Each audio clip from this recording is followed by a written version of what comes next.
हुआ घर और रसोई। नदी का पानी लगातार बढ़ता जा रहा है और बारिश तो रुकने का नाम ही नहीं ले रही है। अगर ऐसा ही चलता रहा तो बहुत बड़ी समस्या हो जाएगी। भैया, क्या कोई तरीका नहीं है इस नदी के पानी को बढ़ने से रोकने का? हम इसे किस तरह रोक सकते हैं? बस अगर बारिश आना बंद हो गई तो ये खुद ब खुद नीचे उतर जाएगा। ये भादों का महीना है, इसमें बारिश ना होना ऐसा तो नामुमकिन है। हमें कुछ सोचना होगा, नहीं तो हमारे घर, खेत, बाग, बगीचे सब इस पानी में बह जाएंगे।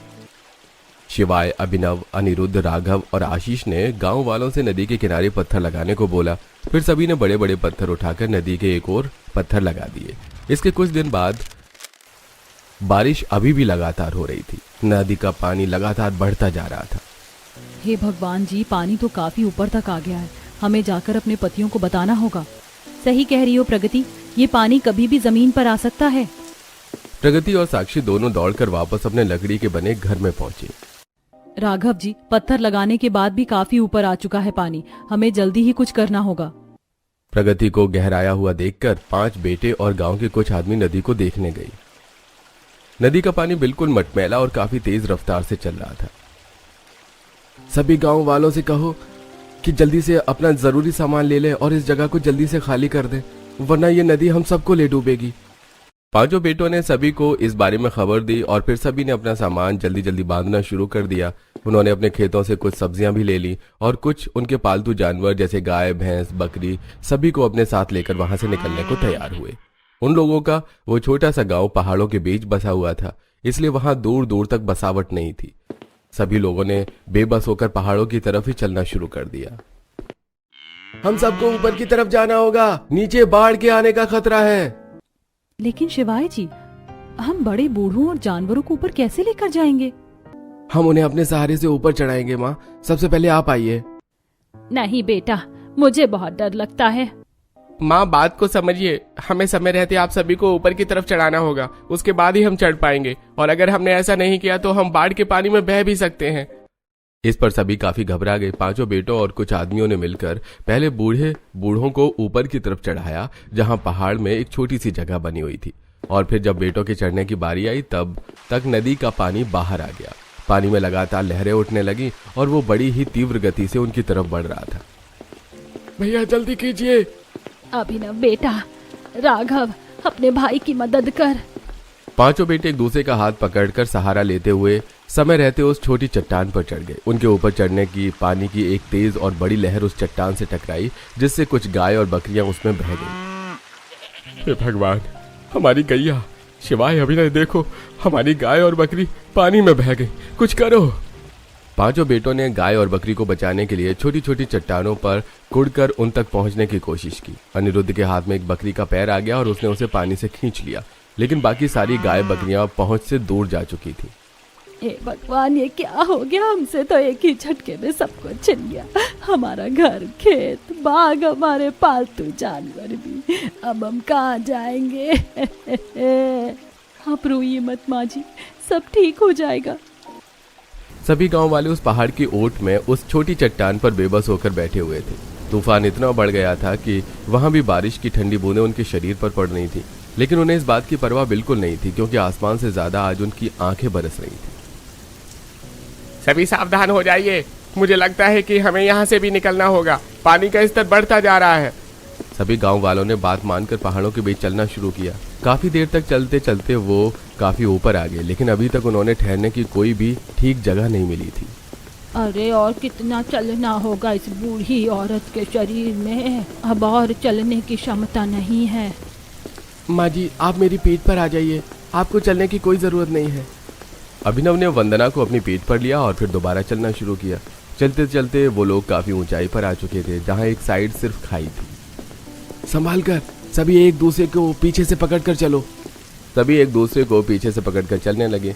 जमीन पर बारिश की वजह से काफी फिसलन थी। ऐसे में अभिनव ने बूढ़ी और वंदना को अपनी पीठ पर लिया था, जिसके कारण उसका पैर फिसल गया। लेकिन खुशकिस्मती से आसपास के लोगों ने तुरंत ध्यान देकर अभिनव और वंदना को खाई में गिरने से बचा लिया। अभिनव, काकी को नीचे उतारकर इनका हाथ पकड़कर चलो। यहाँ हमें हर एक कदम बहुत ही बड़ी सावधानी से रखना होगा, जरा सी गलती से हमारी जान जा सकती है। लोगों ने फिर और ज्यादा सावधानी से चलना शुरू किया। चलते चलते वो एक ऐसी जगह पर पहुंच गए जो उन्होंने पहले कभी नहीं देखी थी। ये क्या, इन पहाड़ों पर तो खाली जमीन भी पड़ी हुई है और यहाँ कितने सारे पेड़ हैं।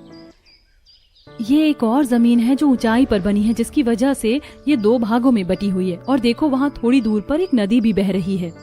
सभी गांव वालों ने देखा कि पहाड़ पर 2 जमीनें आमने सामने थीं। वहां उनके बीच में एक खाई थी। नदी से बहता पानी जगह जगह पत्थरों से टकराकर नीचे खाई में गिर रहा था। नीचे का पानी तो बाढ़ की वजह से काफी गंदा हो चुका है, लेकिन ये पानी काफी साफ है। हम इसे पीने के काम में ले सकते हैं। सभी ने उस नदी से पानी पिया और अपने हाथ, मुंह और पैरों को धोया। उसके बाद सभी वहां आराम करने बैठ गए। बहुओं ने वहीं पेड़ों से लकड़ी तोड़कर आग जलाई और उस पर सभी के लिए खाना बनाया। क्या हम इस जगह पर अपना बसेरा नहीं कर सकते? ये जगह तो काफी अच्छी है। नहीं माँ, हम यहाँ नहीं रह सकते। हम कुछ दिन यहाँ बिता सकते हैं और वो भी किस्मत की बात होगी। एक तो ये जंगल बहुत ऊंचाई पर है, लगभग 6 मंजिल की ऊंचाई पर। ऊपर से पहाड़ के ऐसे इलाके में अक्सर भूस्खलन होता रहता है। हाँ भैया ठीक कह रहे हैं, पहाड़ के इन हिस्सों में लोग रोड बनाते हैं, लेकिन यहाँ कोई रोड नहीं है, इसलिए ये जगह खाली पड़ी हुई है। दोनों भाइयों के समझाने पर गांव वालों को सारी बात समझ में आ गई। उन्होंने वहां खाना खाया, पानी पिया और कुछ देर आराम किया। लेकिन उनके मन में भूस्खलन होने का डर बना हुआ था। सूरज ढल रहा था, शाम होने वाली थी। अचानक ही जमीन में हलचल शुरू हो गई।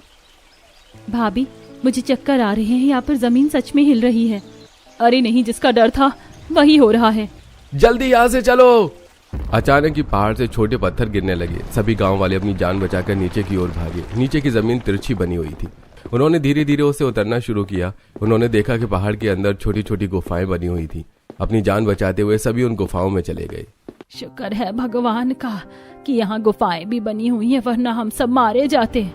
अच्छा हुआ कि हम सबने पहले ही ध्यान दे दिया, नहीं तो किसी की जान भी जा सकती थी। सभी देख रहे थे कि पत्थर अभी भी गिर रहे थे। ये सब देखकर सभी को बहुत डर लग रहा था। कुछ देर तक बड़े बड़े पत्थर उनकी गुफाओं के आगे से गिरते रहे। कुछ उनकी गुफाओं से टकरा भी रहे थे। अब मुझे नहीं लगता हम इससे आगे जा सकते हैं। अब जब तक बाढ़ का पानी उतर नहीं जाता तब तक हमें यहीं रहना होगा। लेकिन हम यहाँ रहेंगे कैसे? हाँ, यहाँ से बाहर की जमीन तिरछी है। हम कोशिश करें तो रह सकते हैं। उसके लिए हम अपने साथ जो सामान लेकर आए हैं, हमें उनकी मदद चाहिए होगी। अरविंद ने सभी गांव वालों को बता दिया कि अब उन्हें यहीं रहना होगा और इसके लिए इस जगह पर उन्हें काम करना होगा। गांव वाले भी इसके लिए राजी हो गए। चलो बेटा, अब हम सभी को इन पत्थरों को तोड़ना और काटना होगा। इसके लिए हमें कुछ लकड़ियों की भी जरूरत पड़ेगी, जिनके लिए हमें वापस ऊपर ही उस जमीन पर जाना होगा जहाँ पर पेड़ खड़े हुए थे। आप फिक्र न करें पिताजी, ये काम मैं और अभिनव भैया कर लेंगे। इसके बाद अनिरुद्ध और अभिनव रस्सी बांधकर वापस उस जगह पहुंचे जहां पर भूस्खलन की वजह से ढेर सारे पत्थर पड़े हुए थे, जिसकी वजह से वहां के पेड़ टूट गए। भैया, पेड़ तो पहले से ही टूटे हुए हैं, अब तो हमारा काम और भी आसान हो जाएगा। ठीक है अनिरुद्ध, अब जल्दी से लकड़ी काटना शुरू करो। पेड़ टूटने की वजह से उन्हें उसे काटने में ज्यादा देर नहीं लगी और वो काफी सारी लकड़ियां इकट्ठी करके रस्सियों की मदद से नीचे ले आई। अब उन रस्सियों को बीत कर लोगों ने अपनी अपनी गुफाओं में काम करना शुरू किया। उन्होंने लकड़ी से गुफाओं के आगे गैलरी बनाकर रेलिंग लगाई ताकि वहां पर गिरने का खतरा न रहे। हमें किसी तरह एक से दूसरी गुफा तक जाने का रास्ता बनाना होगा। हम लकड़ी से पुल की तरह एक से दूसरी जगह जाने का रास्ता बना सकते हैं। नहीं, लकड़ी का रास्ता बनाना बेकार है। एक पत्थर गिरते ही टूट जाएगा। इससे अच्छा हम पहाड़ को ही तोड़कर उसमें सीढ़ियां बना लें। उन पर रोक के लिए लकड़ी की रेलिंग बना सकते हैं। अब इस तरह सभी ने अपना काम करना शुरू कर दिया। पहाड़ की सतह तिरछी थी, जिस वजह से उन्हें काम करने में ज्यादा दिक्कत नहीं हुई। कुछ दिन लगातार पत्थरों को तोड़कर उन्होंने वहां सीढ़ियां बना ली और उस पर लकड़ी को रस्सी में बांधकर रेलिंग का आकार दिया। बहुओं ने गुफाओं की सफाई की और कुल्हाड़ी से उन्हें रहने लायक कर दिया। अब इस पहाड़ के अंदर उनके छोटे छोटे घर बन चुके थे। इतने दिन से लगातार काम कर रहे हैं, लेकिन अभी भी इन घरों का काम पूरा नहीं हुआ। साथ में खाने पीने का भी इंतजाम करना पड़ता है। वो तो अच्छा है भाभी कि हर पहाड़ी के पास एक छोटा झरना बह रहा है, नहीं तो पानी की बहुत दिक्कत बन जाती। ऊपर जो नदी थी उसका पानी नीचे को छोटे छोटे झरनों में बटकर बह रहा था और उन्हीं के आसपास गांव वालों के गुफा के घर बने हुए थे। यह नजारा देखने में काफी सुंदर था। माँ, मेरे कीड़े ने काट दिया। देखो ना, मेरी बाह पर कितना बड़ा लाल दाना निकल आया है। लाओ, मैं इसे धोकर इस पर कुछ जड़ी बूटी लगा देती हूँ। मंदिरा मनु को अपने साथ जीने पर लेकर गई जहां से एक छोटा झरना बह रहा था। मंदिरा ने मनु को बांह धुलाई और फिर उस पर कुछ जड़ी बूटी लगाई। अब सभी उसी तरह गैलरी में आकर हाथ बढ़ाकर झरनों से हाथ धोते और बर्तन में पानी लिया करते। अंशिका एक पतीले में पानी लेने आई तो उसने देखा कि पिंकी और राजू जीने से गुफाओं तक आना जाना करते हुए खेल रहे थे। पिंकी, राजू, बेटा तुम्हें डर नहीं लग रहा है? कितनी ऊंचाई है और तुम जीने पर खेल रहे हो। चलो जल्दी से गुफा के अंदर आ जाओ। इन बच्चों को डर का आता पता भी नहीं है। यहाँ दूसरी गुफा तक जाने में मेरी रूह कांप जाती है। पीनी और राजू ने अंशिका की बात नहीं सुनी, बल्कि वो और ज्यादा तेज तेज दौड़कर खेलने लगे, जिससे लकड़ी से बनी रेलिंग अपनी जगह से सरक गई। अरे नहीं, मुझे बच्चों को लेकर आना होगा। अंशिका तेजी से बच्चों के पास दौड़ी और उन्हें वापस लेकर आई। तुम दोनों पागल हो गए हो क्या? पता है वो जगह कितनी खतरनाक है? वहाँ से गिर गए तो तुम्हें कोई नहीं बचा पाएगा। अंशिका के डांटने पर बच्चे घबरा गए और चुपचाप गुफा के घर में बैठ गए। थोड़ी ही देर में आसमान में काली घटा छा गई। हे भगवान, लगता है आज फिर आसमान जम के बरसने वाला है। आशा ने इतना कहा ही था कि तभी तेज बारिश शुरू हो गई। झरने अब दुगनी रफ्तार से बहने लगे, लेकिन वो लोग गुफा के घर में सुरक्षित थे। शाम होने तक बारिश रुकी और सभी ने अपनी गुफाओं में लकड़ियों की मशालें जलाकर उजाला किया। रात को सभी गुफा के आगे पर्दा डालकर सो गए, लेकिन अगली सुबह तेज आवाज से सभी की आंख खुल गई। हे भगवान, ये कैसी आवाजें आ रही हैं? मंदिरा, बहू जरा पर्दा हटाकर तो देख। मंदिरा ने पर्दा हटाया तो देखा कि बारिश होने की वजह से फिर से भूस्खलन हो रहा था। इस बार काफी बड़े बड़े पत्थर गुफाओं के सामने से गिर रहे थे, जिन्हें देखकर बच्चे खुश होकर उछलने लगे। वहीं सभी बड़े ये सब देखकर बहुत ज्यादा घबरा गए थे। एक बड़ा पत्थर अंशिका की गैलरी पर आ गिरा, जिससे रेलिंग के 2 टुकड़े होकर नीचे गिर गए। भगवान, ये क्या हो रहा है? मुझे बहुत डर लग रहा है। फिक्र मत करो अंशिका, ये कुछ नहीं है। हम दोबारा सब कुछ ठीक कर देंगे। इसी तरह भूस्खलन के बाद कई दिन गुजर गए और अब उनके पास खाने का सामान नहीं बचा था। सुनिए, आज तो घर में पकाने के लिए कुछ भी नहीं है। अब हम क्या करेंगे? ये तुम्हें हमें पहले बताना चाहिए था। अब तक तो हम किसी न किसी चीज का इंतजाम कर ही लेते, लेकिन सारा सामान खत्म होने के बाद तुम अब बता रही हो। यहाँ इतनी मुश्किल से समय कट रहा है कि कुछ याद ही नहीं रह पाता। अब हमारे पास कोई रास्ता नहीं है सिवाय नीचे जाने के। मैं सभी को इस बारे में बता देता हूँ। नीचे जाने का नाम सुनकर मंदिरा काफी हैरान हो गई। उसने शिवाय को रोकने की कोशिश की, लेकिन वो जानती थी कि अगर वो नीचे नहीं गए तो वो हमेशा के लिए यहीं फंस जाएंगे। शिवाय ने अपने चारों भाई और कुछ गांव के आदमियों को इकट्ठा किया। लेकिन भैया, हम नीचे जाएंगे कैसे? क्या हमें इतना लंबा और खतरनाक रास्ता फिर से पार करना पड़ेगा? और अगर कर भी लिया तो क्या फायदा? नीचे तो पानी भरा पड़ा है। इस बार हम जहाँ से आए हैं वहां से नहीं, बल्कि यहीं से नीचे जाएंगे। भैया, यहाँ से नीचे कैसे जाया जा सकता है? ये तो खाई है। भले ये और खाइयों से नीचे है, लेकिन है तो खाई ही ना। और नीचे एक नदी है जिसका पानी अभी बहुत तेज चल रहा है। सबसे पहले हम एक लकड़ी की छोटी छोटी नाव बनाएंगे। उसके बाद रस्सियों की मदद से उन्हें नदी में उतारेंगे और फिर रस्सियों की मदद से ही हम नीचे जाएंगे। ये सुनने में किसी को आसान लग रहा हो, लेकिन ये बहुत खतरनाक है। हमें बहुत ज्यादा सावधानी से काम करना होगा। इसके बाद बिना देर लगाए सभी ने वापस पेड़ वाली जगह पर लकड़ियां काटकर छोटी छोटी नाव बनाई और फिर उन्हें रस्सियों से बांधकर नीचे उतारा। इस काम को करने में उन्हें 3 दिन लग गए, जिस बीच उन्होंने सिर्फ फल खाकर ही काम चलाई। उन्होंने पूरी 10 नाव बनाकर तैयार की और वो अब उनमें बैठकर निकलने के लिए तैयार थे। ऊपर से उनकी माँ, पिता, पत्नी और बच्चे उन्हें देख रहे थे। किसी नाव में कोई दिक्कत तो नहीं है ना? अगर किसी को शक है तो अभी बता दे, वरना दिक्कत हो सकती है। सभी ने इससे इनकार कर दिया और फिर धीरे धीरे एक नाव में 2 लोग बैठकर शहर की तरफ चल पड़े। हे भगवान, मेरे बेटों की रक्षा करना, उन्हें सुरक्षित घर वापस ले आना, बस इससे ज्यादा हमें कुछ नहीं चाहिए। उन सबकी माँ और पत्नियां उनके लिए प्रार्थना कर रही थी। मन्नू, पिंकी, देखो तो जरा हमारी बालकनी में कितना बड़ा पत्थर गिरा हुआ है। चलो इसे उठाकर फेंक देते हैं। जब सभी आंखें बंद करके प्रार्थना कर रहे थे, तब तीनों बच्चों ने उस पत्थर को उठाकर नीचे फेंका, जिससे वो पत्थर सीधा एक मधुमक्खियों के छत्ते पर जा गिरा। पत्थर लगने से मक्खियां तुरंत बाहर आ गईं और सब तरफ उड़ने लगी। जब बहुओं ने उनकी आवाज सुनी तो वो काफी घबरा गई। उन्होंने बच्चों को गुफा के अंदर खींचा और फिर पर्दे को ढककर कस के पकड़ लिया। क्यों डरा रही हो भाभी? एक तो पता नहीं अचानक ये मक्खियां कहाँ से आ गई, ऊपर से तुम ऐसी बातें कर रही हो।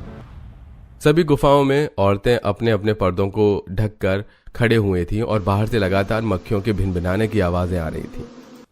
बच्चों, क्या तुमने इन मक्खियों को छेड़ा है? नहीं मम्मा, हमने तो सिर्फ बालकनी से पत्थर फेंका था। तो ये बात है, इसीलिए मक्खियां छत्ते से बाहर आ गई। एक तरफ जहां गांव की औरतों को मधुमक्खियों का सामना करना पड़ रहा था, वहीं दूसरी तरफ उनके पति बड़ी मुश्किल से उस नाव में सफर कर रहे थे। आगे चलकर नदी की रफ्तार और भी तेज हो गई और नाव इतनी मजबूत नहीं थी। भैया ऐसा क्यों लग रहा है जैसे हमारी नाव ढीली पड़ रही है? अरे नहीं नहीं, इसके तो बांध ढीले हो रहे हैं। आशीष, ये टूटने वाली है, हमें जल्दी से उस पार से उतरना होगा। दोनों भाइयों ने बाकियों से मदद लेने के लिए चिल्लाना शुरू कर दिया, लेकिन उम्मीद से पहले से नाव टूट गई और आशीष और राघव दोनों ही पानी में गिर गए। नदी का पानी बहुत तेज चल रहा था, इसलिए वो खुद को संभाल नहीं पा रहे थे। आशीष, राघव, आशीष, हमारे ये राघव, इस नाव की तरफ आने की कोशिश करो इधर।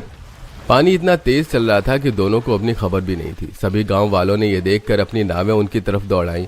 अभिनव ने आगे झुककर आशीष का हाथ पकड़ा, जो कि लगभग बेहोश हो चुका था। वहीं गांव वालों ने शिवाई के साथ राघव के चारों तरफ नावों से घेरा बनाया और फिर उसे ऊपर खींचा। अभिनव ने आशीष का सीना दबाते हुए उसके मुंह से पानी निकाला, तब जाकर आशीष को होश आया। वहीं राघव की भी हालत काफी खराब थी। घबरा मत मेरे भाई, हम बस पहुंचने ही वाले हैं। कहीं हमारे परिवार को भी ऐसी ही मुश्किलों का सामना न करना पड़ रहा हो। काफी लंबे सफर के बाद सभी को एक जमीन नजर आई जिस पर कुछ घर भी बने हुए थे। सभी उधर की तरफ ही चलो, शायद वो कोई गांव है। कुछ खाने पीने को न होने की वजह से जमीन तक पहुंचते पहुंचते सभी की हालत खराब हो गई। जब गांव वालों ने उन्हें इस तरह देखा तो उन्हें उनको अपने घर ले जाकर उन्हें खाना पानी दिया। वहीं मधुमक्खियां भी अब जा चुकी थीं। ये देखकर बहुओं की भी जान में जान आई। कितने घंटों से हम इसी तरह पर्दा पकड़े हुए खड़े हैं। मेरे तो हाथ भी सुन्न पड़ गए हैं। मेरे हाथ भी बहुत दर्द कर रहे हैं। यहीं और खड़े खड़े पैर भी सुन्न हो गए हैं। पांचों बहुओं ने झरनों से पानी पिया और मंदिरा ने आशा को भी पानी पीने को दिया। चाहे जो भी हो, लेकिन शुक्र है भगवान का कि हमें पानी तो आसानी से मिल रहा है। बिना खाए हम कुछ समय गुजार सकते हैं, लेकिन बिना पानी पिए तो जीना नामुमकिन है। बहुओं के पास जो बचे खुचे फल मौजूद थे, उन्होंने वही खाकर गुजारा किया। वहीं दूसरी तरफ उनके पतियों ने गांव वालों को सारी बात बताई। अरे भाई, मानना पड़ेगा, तुमने बड़ी हिम्मत से काम लिया है, नहीं तो ऐसे में लोग हार मानकर अपनी जान से भी हाथ धो बैठते हैं। हम तुम्हारी हिम्मत की दाद देते हैं भाई साहब, अगर आपको ठीक लगे तो आप यहाँ जब तक रह सकते हैं जब तक आपकी जमीन से पानी नहीं उतर जाता। इस तरह पहाड़ों में रहना कोई आसान बात नहीं है, और आपके छोटे छोटे बच्चे भी होंगे, उनका ख्याल आपको हर समय रखना पड़ता होगा। हाँ भाई साहब, हम अपने मुखिया से बात करके आपको कुछ समय यहाँ रहने की इजाजत दिला देंगे। पांचों बेटे और गांव वाले उनकी बात पर काफी खुश हुए। उन्होंने उनका हाथ जोड़कर शुक्रिया अदा किया, लेकिन अब उन्हें अपने परिवार को भी पहाड़ों से लेकर आना था। ये बात बताकर वो कुछ खाने का सामान लिए वापस नाव में बैठकर पहाड़ों की तरफ चल दिए। भैया, अब हमें रस्सियों से पहाड़ की चढ़ाई करनी होगी। इसकी ऊंचाई लगभग 8 मंजिला है, हमें बहुत सावधानी से चढ़ना होगा। धीरे धीरे गांव वालों ने चढ़ना शुरू किया और धीरे धीरे सभी सुरक्षित ऊपर चढ़ गए। ऊपर जाने के बाद सभी ने अपने परिवारों को सारी बात बताई, जिस पर उनके परिवार वाले बहुत खुश हुए। सभी ध्यान से सुनो, हम औरतों और बच्चों को रस्सियों से नीचे नहीं उतार सकते हैं, और हमारे पास इतनी नाव भी नहीं है और ना ही लकड़ियां हैं, इसलिए हमें रस्सियों की मदद लेकर उसी रास्ते से जाना होगा जिससे हम यहाँ पार आए थे। सभी गांव वालों ने वापस उसी कठिन रास्ते से नीचे उतरना शुरू कर दिया, लेकिन इस बार वो रस्सियों को पकड़कर नीचे उतर रहे थे, जिससे उन्हें नीचे आने में ज्यादा दिक्कत नहीं हुई। और फिर उन्होंने पहाड़ों के नीचे वाले हिस्से से चलना शुरू किया, लेकिन आगे चलकर सिर्फ पानी ही पानी था। यहाँ से हमें नाव की जरूरत पड़ेगी। पांचों बेटों और सभी गांव वालों ने इस बार बड़ी बड़ी नाव बनाने की शुरुआत की। उन्होंने बड़ी लकड़ियों को काटा और रस्सियों की मदद से उन्हें जोड़कर 4 बड़ी नाव तैयार की और फिर उसमें बैठकर गांव की ओर जाने लगे। चलते चलते ही आधे रास्ते में बारिश शुरू हो गई। ए भगवान जी, हमने कम परेशानियों का सामना किया जो अब ये बारिश भी शुरू हो गई। अभिनव जी, नाव को तेज चलाइए, वैसे भी आजकल इतनी बाढ़ें आ रही हैं। दिव्यांका ने इतना बोला ही था कि तभी पीछे से एक बड़ी लहर उठने लगी। गांव की जमीन काफी करीब थी। सभी आदमियों ने एड़ी चोटी का दम लगाते हुए नाव को तेजी से चलाया और आखिरकार लहर के पहुंचने से पहले सभी गांव तक पहुंच गए। सभी ने भगवान का शुक्रिया अदा किया और अब उन्होंने देखा कि उन्हें रहने के लिए एक जमीन मिल चुकी थी। कंजूस सास की कंजूस बहू की रसोई। रोज की तरह सीता आज भी किचन में खाना बना रही थी। उसने भिंडी और टमाटर काटे, तब तक उसकी सास किचन में आती है और कहती है, सीता बहू, तुमने आज सब्जी बनाने के लिए थोड़ा ज्यादा ही भिंडी काट ली है। आधी भिंडी को उठाकर फ्रिज में रख दो, इसकी सुबह सब्जी बना लेना। आखिर हम हैं ही कितने लोग, 4 लोगों में थोड़ी सी सब्जी तो लगती है। लेकिन माँ जी, इतनी भिंडी तो हम सब अभी मिलकर खा लेंगे और कल तक तो बाकी भिंडी सूख भी जाएगी, इसीलिए आज ही बना लेती हूँ। अरे नहीं बहू, ज्यादा बन जाएगी तो फेंकी जाएगी। तुम आधी भिंडी उठाकर फ्रिज में रख दो, कल बना लेना। ऐसा कहकर शोभा वहां से चली जाती है। सीता अपने आप से कहती है, पता नहीं माँ जी इतनी कंजूस क्यों है, हर चीज में कमी करती है। इतनी भिंडी कोई ज्यादा थोड़ी ना है, लेकिन उन्हें कौन समझाए। जाने दो, मैं तो इतना ही बना लेती हूँ। सीता खाना बनाकर सभी को लगा देती है। सभी खाना खाना शुरू करते हैं। तभी कमल कहता है, अरे वाह सीता, तुमने तो बहुत ही स्वादिष्ट सब्जी बनाई है। थोड़ी और भिंडी बची है क्या? मुझे थोड़ी और भिंडी दे दो। तभी सीता देखती है कि कढ़ाई में भिंडी खत्म हो गई है। सीता अपनी प्लेट की भिंडी कमल को देती हुई कहती है, आप मेरी भिंडी खा लीजिए, मैं अचार से रोटी खा लेती हूँ।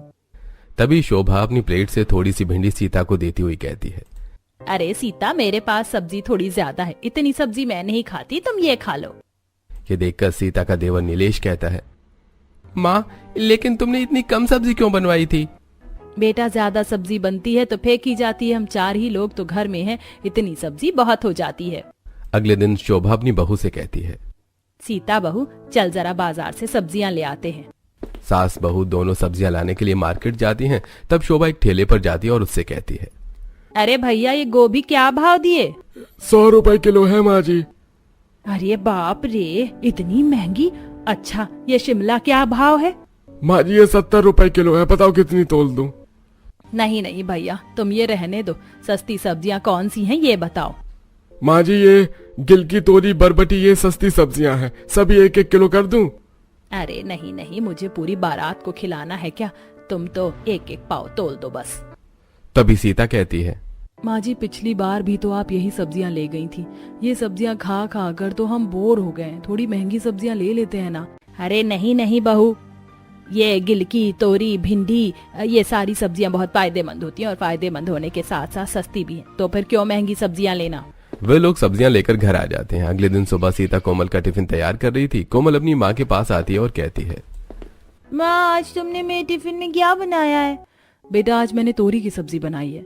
ओह माँ, रोज रोज भिंडी, गिलकी, तोरी खा खा कर मैं बोर हो गई। मेरी सभी फ्रेंड अच्छा अच्छा खाना लाते हैं और आप कुछ भी अच्छा नहीं बनाती। आज तो मैं बिल्कुल भी तोरी की सब्जी नहीं ले जाऊंगी, मुझे कुछ अच्छा बना कर दो।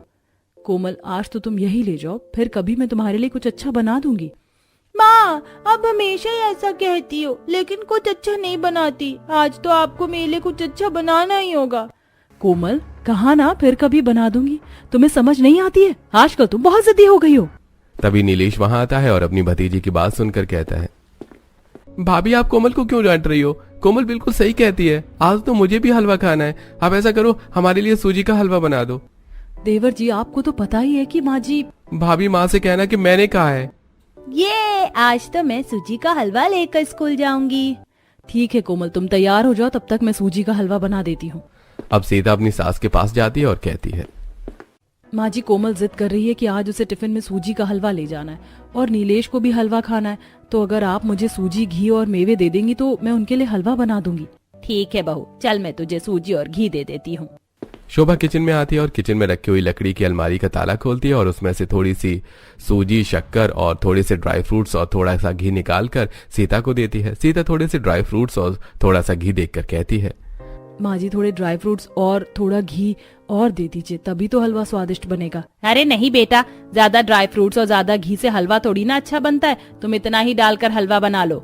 जब सास वहां से चली जाती है तब सीता अपने आप से कहती है, अजीब है माँ जी भी, हर चीज को ताले में रखती हैं और चाबी मुझे देती ही नहीं। इतनी कम चीजों में कोई अच्छा हलवा कैसे बना सकता है? जरूरत से ज्यादा ही कंजूस है माँ जी। अब सीता उतना ही ड्राई फ्रूट डालकर हलवा बना देती है और अपनी बेटी को टिफिन में रखकर हलवा दे देती है। फिर वो अपनी सास को, अपने पति और देवर को भी हलवा खाने के लिए देती है। कमल हलवा खाकर कहता है, ये क्या सीता, हलवे में तो घी और ड्राई फ्रूट्स है ही नहीं। अगर तुम हलवा बना ही रही थी तो सारी चीजें तो पर्याप्त डालना था, कम से कम। वो मैं क्या करती माँ जी, नहीं तो। अरे अरे बेटा, ज्यादा घी और ज्यादा ड्राई फ्रूट नहीं खाना चाहिए, इसीलिए मैंने घी और ड्राई फ्रूट्स कम ही डलवाए। अब तू ज्यादा नखरे मत कर और चुपचाप से हलवा खा ले, फिर हमें खाना भी तो खाना है। ऐसा कहकर शोभा अपने बेटे की बात काट देती है। शोभा अक्सर रसोई की छोटी छोटी चीजों में कंजूसी किया करती थी और जरूरत की सारी चीज उठाकर अपनी लकड़ी की अलमारी में रखकर ताला लगा दिया करती थी। बेचारी सीता को छोटी छोटी सी चीज अपनी सास से मांगना पड़ता था। एक दिन सीता बर्तन धो रही थी कि तभी साबुन खत्म हो गया। सीता अपनी सास के पास आई और बोली, माँ जी, साबुन खत्म हो गया है। अरे बेटा, अभी 4 दिन पहले ही तो तुझे साबुन निकाल कर दिया था अलमारी से, थोड़ा संभाल कर चलाया कर। अच्छा रुक बेटा, मैं अभी साबुन निकाल कर दे देती हूँ। शोभा किचन में आती है और अपनी लकड़ी की अलमारी का ताला खोलती है और उसमें से एक साबुन निकालकर सीता को देती हुई कहती है, बेटा साबुन थोड़ा कम लगाया कर, 2 पैसे बचेंगे तो हमारे ही काम आएंगे। ऐसा कहकर शोभा वहां से चली जाती है। सीता मन में बड़बड़ाते हुए कहती है, माँ जी को हर चीज का हिसाब देना पड़ता है, हर चीज तो वह ताले में रख लेती है, उनसे मांग मांग कर काम चलाना पड़ता है। आज मुझे कमल से बात करनी ही होगी। फिर रात में जब कमल कमरे में आता है तब सीता कमल से कहती है, कमल, मुझे समझ नहीं आता कि माँ जी इतनी कंजूसी क्यों करती हैं। एक तो वो हर चीज को अपनी अलमारी में रख देती हैं और फिर खत्म होने पर थोड़ी थोड़ी सी निकाल कर देती हैं। मुझे हर बार माँ जी से ऐसी छोटी छोटी सी चीज मांगना अच्छा नहीं लगता। सीता तुम्हें तो पता है कि मेरी और नीलेश की छोटी सी नौकरी है, माँ उसी पैसे से पूरा घर चलाती हैं, इसलिए उन्हें थोड़ा हिसाब से चलना पड़ता है। देखो तुम इतनी चिंता क्यों करती हो, जो चाहिए वो मांग लिया करो। अच्छा तुम्हें पूरी खाना है ना, कल मैं माँ से कह दूंगा कि वो खाने में पूरी और छोले बनवा ले। अब तो खुश।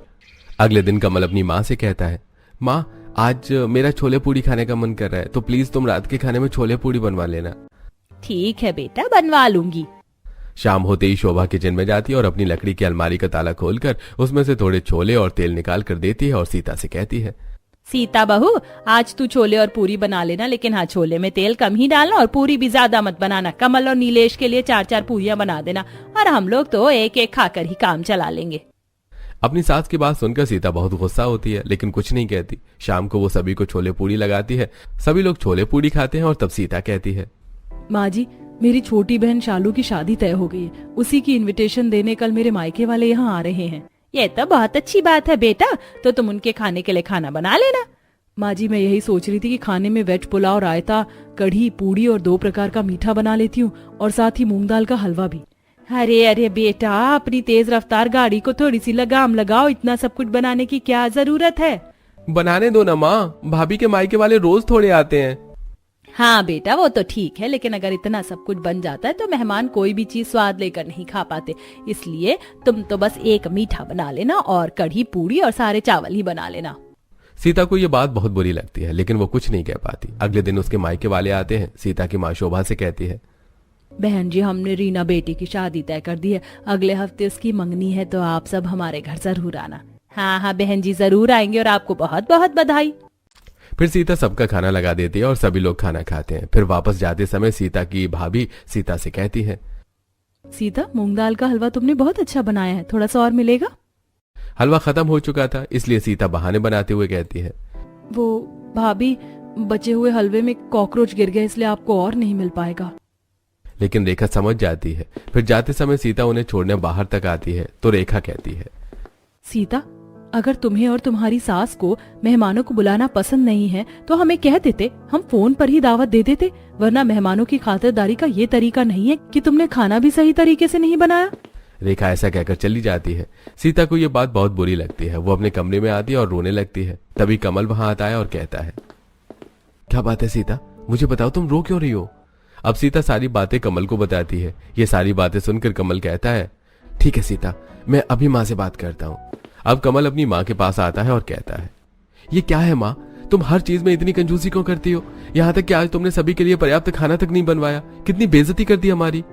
कमल की बात सुनकर शोभा की आंखों में आंसू आ जाते हैं और वो कहती है, हम कोई करोड़पति तो नहीं है, तुम दोनों की छोटी सी सैलरी में घर चलाना पड़ता है, और उसमें भी अगर 2 पैसे बच जाएंगे तो वो तुम ही लोगों की काम आएंगे, मेरे नहीं।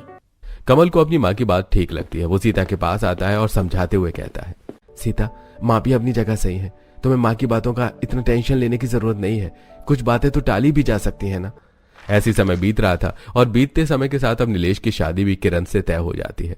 जल्दी किरण दुल्हन बनकर शोभा के घर आ जाती है और आज किरण का अपने ससुराल में पहला दिन था। किरण की सास उसके पास आती है और कहती है, किरण बेटा, आज तुम्हारी पहली रसोई है, इसलिए सुबह की चाय तुम ही बना लो। हाँ माँ, मैं चाय बना देती हूँ और खाना भी बना लूंगी। खाने में पालक pulao, veg cutlet, mix veg आलू के पराठे, पूरियाँ। किरण बेटा जरा ठहरो, तुम्हें इतना सब कुछ बनाने की क्या जरूरत है? वैसे भी शादी में दुल्हन को बहुत थकान हो जाती है, अब काम करके और मत थको, खाना सीता बना लेगी, तुम तो बस चाय बना लो। अब सीता किचन में खाना बनाने के लिए जाती है तो किरण भी पीछे से आकर कहती है, रुकिए सीता दीदी, मैं भी आपकी मदद करवाती हूँ। सीता खाना बनाते समय सब्जी में थोड़ा ही तेल डालती है। ये देखकर किरण कहती है, सीता दीदी, आपको नहीं लगता कि सब्जी में तेल बहुत कम है? इतनी तेल में तो सब्जी अच्छी तरह बनेगी ही नहीं। किरण, हमारे यहाँ सभी चीज़ें बहुत कम कम यूज़ होती हैं। सब्जी में तेल भी कम डलता है और मसाले भी, और बाकी चीज़ें भी बहुत कंजूसी से इस्तेमाल करना पड़ता है क्योंकि माँ जी को ज़्यादा खर्च करना पसंद नहीं है। अच्छा, लेकिन किरण, हर घर के रूल अलग अलग होते हैं। तुम यहाँ रहते रहते यहाँ के तौर तरीके सीख जाओगी। किरण को ये बात सुनकर काफी अजीब लगता है। अगले दिन किरण नीलेश से कहकर कुछ चीजें मंगवा लेती है और शाम को सीता से कहती है, दीदी आज खाना मैं बनाऊंगी, देखो मैंने कितनी चीजें मंगवाई है। लेकिन किरण, तुम्हें ये सब मंगवाने से पहले माँ जी से पूछना चाहिए था। अरे दीदी, इसमें पूछने की क्या बात है? मेरा मन किया कि मैं आप सबको कुछ बनाकर खिलाऊं, सो मैंने मंगवा लिया। ऐसा कहकर किरण खाना बनाना शुरू करती है। तभी उसकी सास वहां पर आती है और इतनी सारी चीजें रसोई में देखकर कहती है, अरे किरण बहू, इतनी सारी चीजें मंगवाने की क्या जरूरत थी? फिर ज्यादा खाना बन जाएगा तो जबरदस्ती फेंका जाएगा। ऐसा करो, इनमें थोड़ी बहुत चीजें निकाल लो, बाकी का मुझे दे दो, मैं अंदर रख देती हूँ, जब जरूरत हो तो मांग लेना। शोभा थोड़ा बहुत छोड़कर बाकी चीजें अपनी लकड़ी की अलमारी में रखकर ताला लगा देती है। किरण को अपनी सास की ये बात बहुत बुरी लगती है। उनके जाने के बाद वो सीता से कहती है, सीता दीदी, क्या बात हुई भला? माँ जी को इतनी भी कंजूसी नहीं करनी चाहिए। जाने दो किरण, माँ जी की कंजूसी करने की आदत पड़ गई है। हमें ही समझ कर चलना होगा। अब अपना मूड ठीक करो और चलो हम खाना बना लेते हैं। दोनों मिलकर खाना बनाती हैं और सभी को लगाती हैं। नीलेश खाना देखकर कहता है, अरे किरण, आज तो तुम 3 तरह की सब्जी और पूरी और मिठाई बनाने वाली थी, तो फिर? हाँ, बनाने वाली तो थी, लेकिन शायद माँ जी को अलग अलग तरह का खाना बनवाना पसंद नहीं है। माँ, आपने मना किया? अरे नहीं बेटा, मैं क्यों मना करूंगी? मैं तो बस ये कह रही थी कि इतने लोगों में बहुत ज्यादा खाना बनाने से खाना फेंका जाता है और हमें कभी भी अन्नपूर्णा माँ का अपमान नहीं करना चाहिए। नीलेश, माँ ठीक ही कह रही है। ऐसे कुछ दिन बीत जाते हैं। एक दिन कोमल अपनी माँ से कहती है, माँ कितने दिन हो गए घर में कुछ अच्छा खाने को नहीं बना। माँ आज खीर और पूरी बनाओ ना, और साथ में थोड़ा पुलाव भी। मेरा बहुत मन कर रहा है ये सब खाने का। कोमल, जरूरी नहीं कि जो मन कहे वही करना चाहिए। थोड़े दिन रुक जाओ, फिर मैं तुम्हें खीर पूरी खिलाऊंगी। क्या माँ, आप हमेशा ही मुझे टाल देती हो? मैं कुछ नहीं जानती, आज तो मुझे खीर पूरी और पुलाव ही खाना है। कोमल, कहा ना तुमसे कि अभी नहीं बनेगा। ये सब तुम्हें समझ नहीं आती क्या? अपनी माँ की डांट खाने के बाद कोमल रोने लगती है। तब तक वहां पर किरण आ जाती है। किरण के पूछने पर सीता उसे सब कुछ बताती है। ये सुनकर किरण कहती है, लेकिन दीदी, कोमल क्या गलत कह रही है? अगर वो कुछ अच्छा खाना चाहती है तो हम बना देते हैं। किरण, माँ जी हमें इसकी परमिशन कभी नहीं देंगी। दीदी, हम भी इस घर की बहुएं हैं, हमें हर बात के लिए परमिशन की जरूरत नहीं होनी चाहिए। कोमल बेटा, मैं तुम्हें बनाकर खिलाऊंगी आज खीर पूरी और पुलाव। ऐसा कहकर किरण नीलेश के पास जाती है और कहती है, नीलेश, मेरे साथ बाजार चलो, मुझे कुछ चीजें लानी है। आज मैं अपनी पसंद का खाना बनाऊंगी। ठीक है किरण, मैं तैयार हो जाता हूँ। अब दोनों बाजार के लिए निकलते हैं। तभी शोभा कहती है, अरे बहू, कहाँ जा रही हो? माँ जी, आज मुझे खीर पूरी और पुलाव बनाना है, तो मैं उसी का सामान लेने बाजार जा रही हूँ। लेकिन तुम्हें ये सब क्यों बनाना है? आज कुछ खास है क्या? नहीं माँ जी, अच्छा खाना खाने के लिए खास दिन होना जरूरी नहीं है, बस ऐसे ही मन किया। ठीक है बेटा, लेकिन सामान हिसाब से लाना, ज्यादा मत लाना। ज्यादा खर्च करना अच्छी बात नहीं होती। अब किरण बाजार जाकर अपनी जरूरत की सारी चीजें खरीदती है और घर आकर खाना बनाना शुरू करती है। तभी शोभा वहां आती है और कहती है, किरण बेटा, इतना सब कुछ बनाने की कोई जरूरत नहीं। पिछली बार की तरह इस बार भी तुम कुछ चीजें निकाल कर बाकी सामान मुझे दे दो, मैं अलमारी में रख देती हूँ। जब तुम्हें जरूरत पड़े तब तुम ले लेना। अब किरण बहुत गुस्सा हो जाती है और कहती है, ये क्या बात हुई माँ जी? आप इतनी चीजों के लिए कंजूसी करती हैं, जो मुझे बिल्कुल भी पसंद नहीं है। मैं तो आज खुद बाजार जाकर सारा सामान लेकर आई हूँ ना, तो भी आपको चैन नहीं पड़ा, और इसे भी आप अपनी अलमारी में ठूस देना चाहती हैं। ऐसा साफ साफ बता दीजिए ना कि आप खाना भी ढंग से नहीं खिला सकती हैं। ये सुनकर सीता गुस्सा होते हुए कहती है, किरण, तमीज से बात करो, वो हमारी सासू माँ है। लेकिन दीदी, हमारी सासू माँ को भी ध्यान रखना चाहिए कि हम भी उनकी बहू हैं, नौकरानी नहीं। बस बहुत हो गया किरण, चुप हो जाओ। किरण गुस्सा होकर अपने कमरे में चली जाती है और नीलेश को सारी बातें बताती हुई कहती है, मेरे साथ इतनी कंजूसी नहीं चलेगी। तुम्हें माँ जी से बात करनी ही होगी। बस अब मैं और बर्दाश्त नहीं करूंगी। मैं इस घर की बहू हूँ, नौकरानी नहीं, जो सिर्फ काम करने से मतलब रखूं। अरे क्या फायदा मेरी बहू होने का अगर मैं अपनी मर्जी से कुछ बनाकर खा भी नहीं सकती तो? अरे शांत हो जाओ किरण, मैं माँ से बात करता हूँ। नीलेश अपनी माँ के पास आता है और कहता है, ये क्या लगा रखा है माँ आपने? हर बात में इतनी कंजूसी क्यों करती हैं आप? हर चीज को आप क्यों अपनी लकड़ी की अलमारी में उठाकर रख देती हो? फेंक क्यों नहीं देती उस पुरानी अलमारी को उठाकर घर से बाहर? तब शोभा कमल से कहती है, देख रहा है तू बेटा? भैया आप ही समझाइए माँ को, शायद आपकी बात समझ में आ जाए। ऐसा कहकर नीलेश गुस्से में बाहर चला जाता है। कमल अपनी माँ से कहता है, माँ तुम चिंता मत करो, अगर खर्चा अच्छे से नहीं चल पा रहा है तो मैं थोड़ा और पैसों का इंतजाम करता हूँ। कमल के ऐसा कहते ही शोभा घबरा जाती है और कहती है, नहीं नहीं बेटा, उसकी कोई जरूरत नहीं है, मेरे पास पैसे हैं, मैं देख लूंगी, तू चिंता मत कर। दूसरी तरफ किरण परेशान होकर अपने आप से कहती है, न जाने माँ जी इतना पैसा बचाकर करेंगी क्या। माँ जी को तो सबक सिखाना ही होगा, वो कंजूसी करती है ना। अब मैं उनसे ज्यादा कंजूस बनकर दिखाऊंगी, तब उन्हें पता चलेगा कि कोई कंजूसी करता है तो कैसा लगता है। अगले दिन किरण अपनी सास से कहती है, माँ जी मैं वॉशिंग मशीन में कपड़े धोने जा रही हूँ, अगर आपकी भी साड़ियाँ धोना हो तो मुझे दे दीजिए, मैं धो देती हूँ। मेरी ये चारों साड़ियाँ गंदी हैं, चारों साड़ियाँ धो देना। अब किरण अपनी सास की सारी साड़ियां वॉशिंग मशीन में डालती है और उसमें सर्फ डाले बिना ही उन्हें धो देती है और सुखाकर अपनी सास को ले जाकर देती है। फिर शोभा पहनने के लिए एक साड़ी निकालती है तो देखती है कि साड़ियां साफ नहीं हुई थी। शोभा अपनी बहू किरण को बुलाती है और कहती है, किरण बहू ये क्या, तुमने एक ऐसी साड़ियाँ धोई हैं, बिल्कुल भी साफ नहीं है। माँ जी मैंने ये साड़ियाँ बिना सर्फ के धुली हैं। बिना सर्फ के, इसीलिए तो ये साड़ियाँ साफ नहीं हुई, दोबारा धो दो। अरे माँ जी कैसी बातें कर रही हैं आप, कभी कभी साड़ियों को बिना सर्फ के भी धोना चाहिए, इससे पैसे बचेंगे, वैसे भी इतनी गंदी साड़ियाँ तो पहनी जा सकती हैं। किरण ऐसा कहकर वहां से चली जाती है। बेचारी शोभा को गंदी साड़ियां पहननी पड़ती हैं। अगले दिन शोभा अपनी बहू से कहती है, सीता बहू मेरी सहेली आने वाली है तो तुम उसके चाय नाश्ते का प्रबंध कर देना। जी माँ जी। थोड़ी देर बाद शोभा की सहेली आती है। शोभा बैठकर अपनी सहेली से बात करती है। सीता किचन में चाय बनाने जाती है, तभी किरण वहां आती है और कहती है, सीता दीदी आप कोमल का होमवर्क करवा दीजिए, चाय मैं बनाती हूँ। अब किरण दूध में बहुत सारा पानी मिलाकर चाय बना देती है और अपनी सास और उनकी सहेली को ले जाकर दे देती है। वे दोनों चाय पी लेती हैं। शोभा की सहेली के जाने के बाद शोभा किरण को बुलाकर कहती है, किरण बहू तुमने इतना पानी डालकर चाय क्यों बनाई थी, तुम्हें पता होना चाहिए कि मेहमानों को इस तरह की चाय नहीं पिलाते।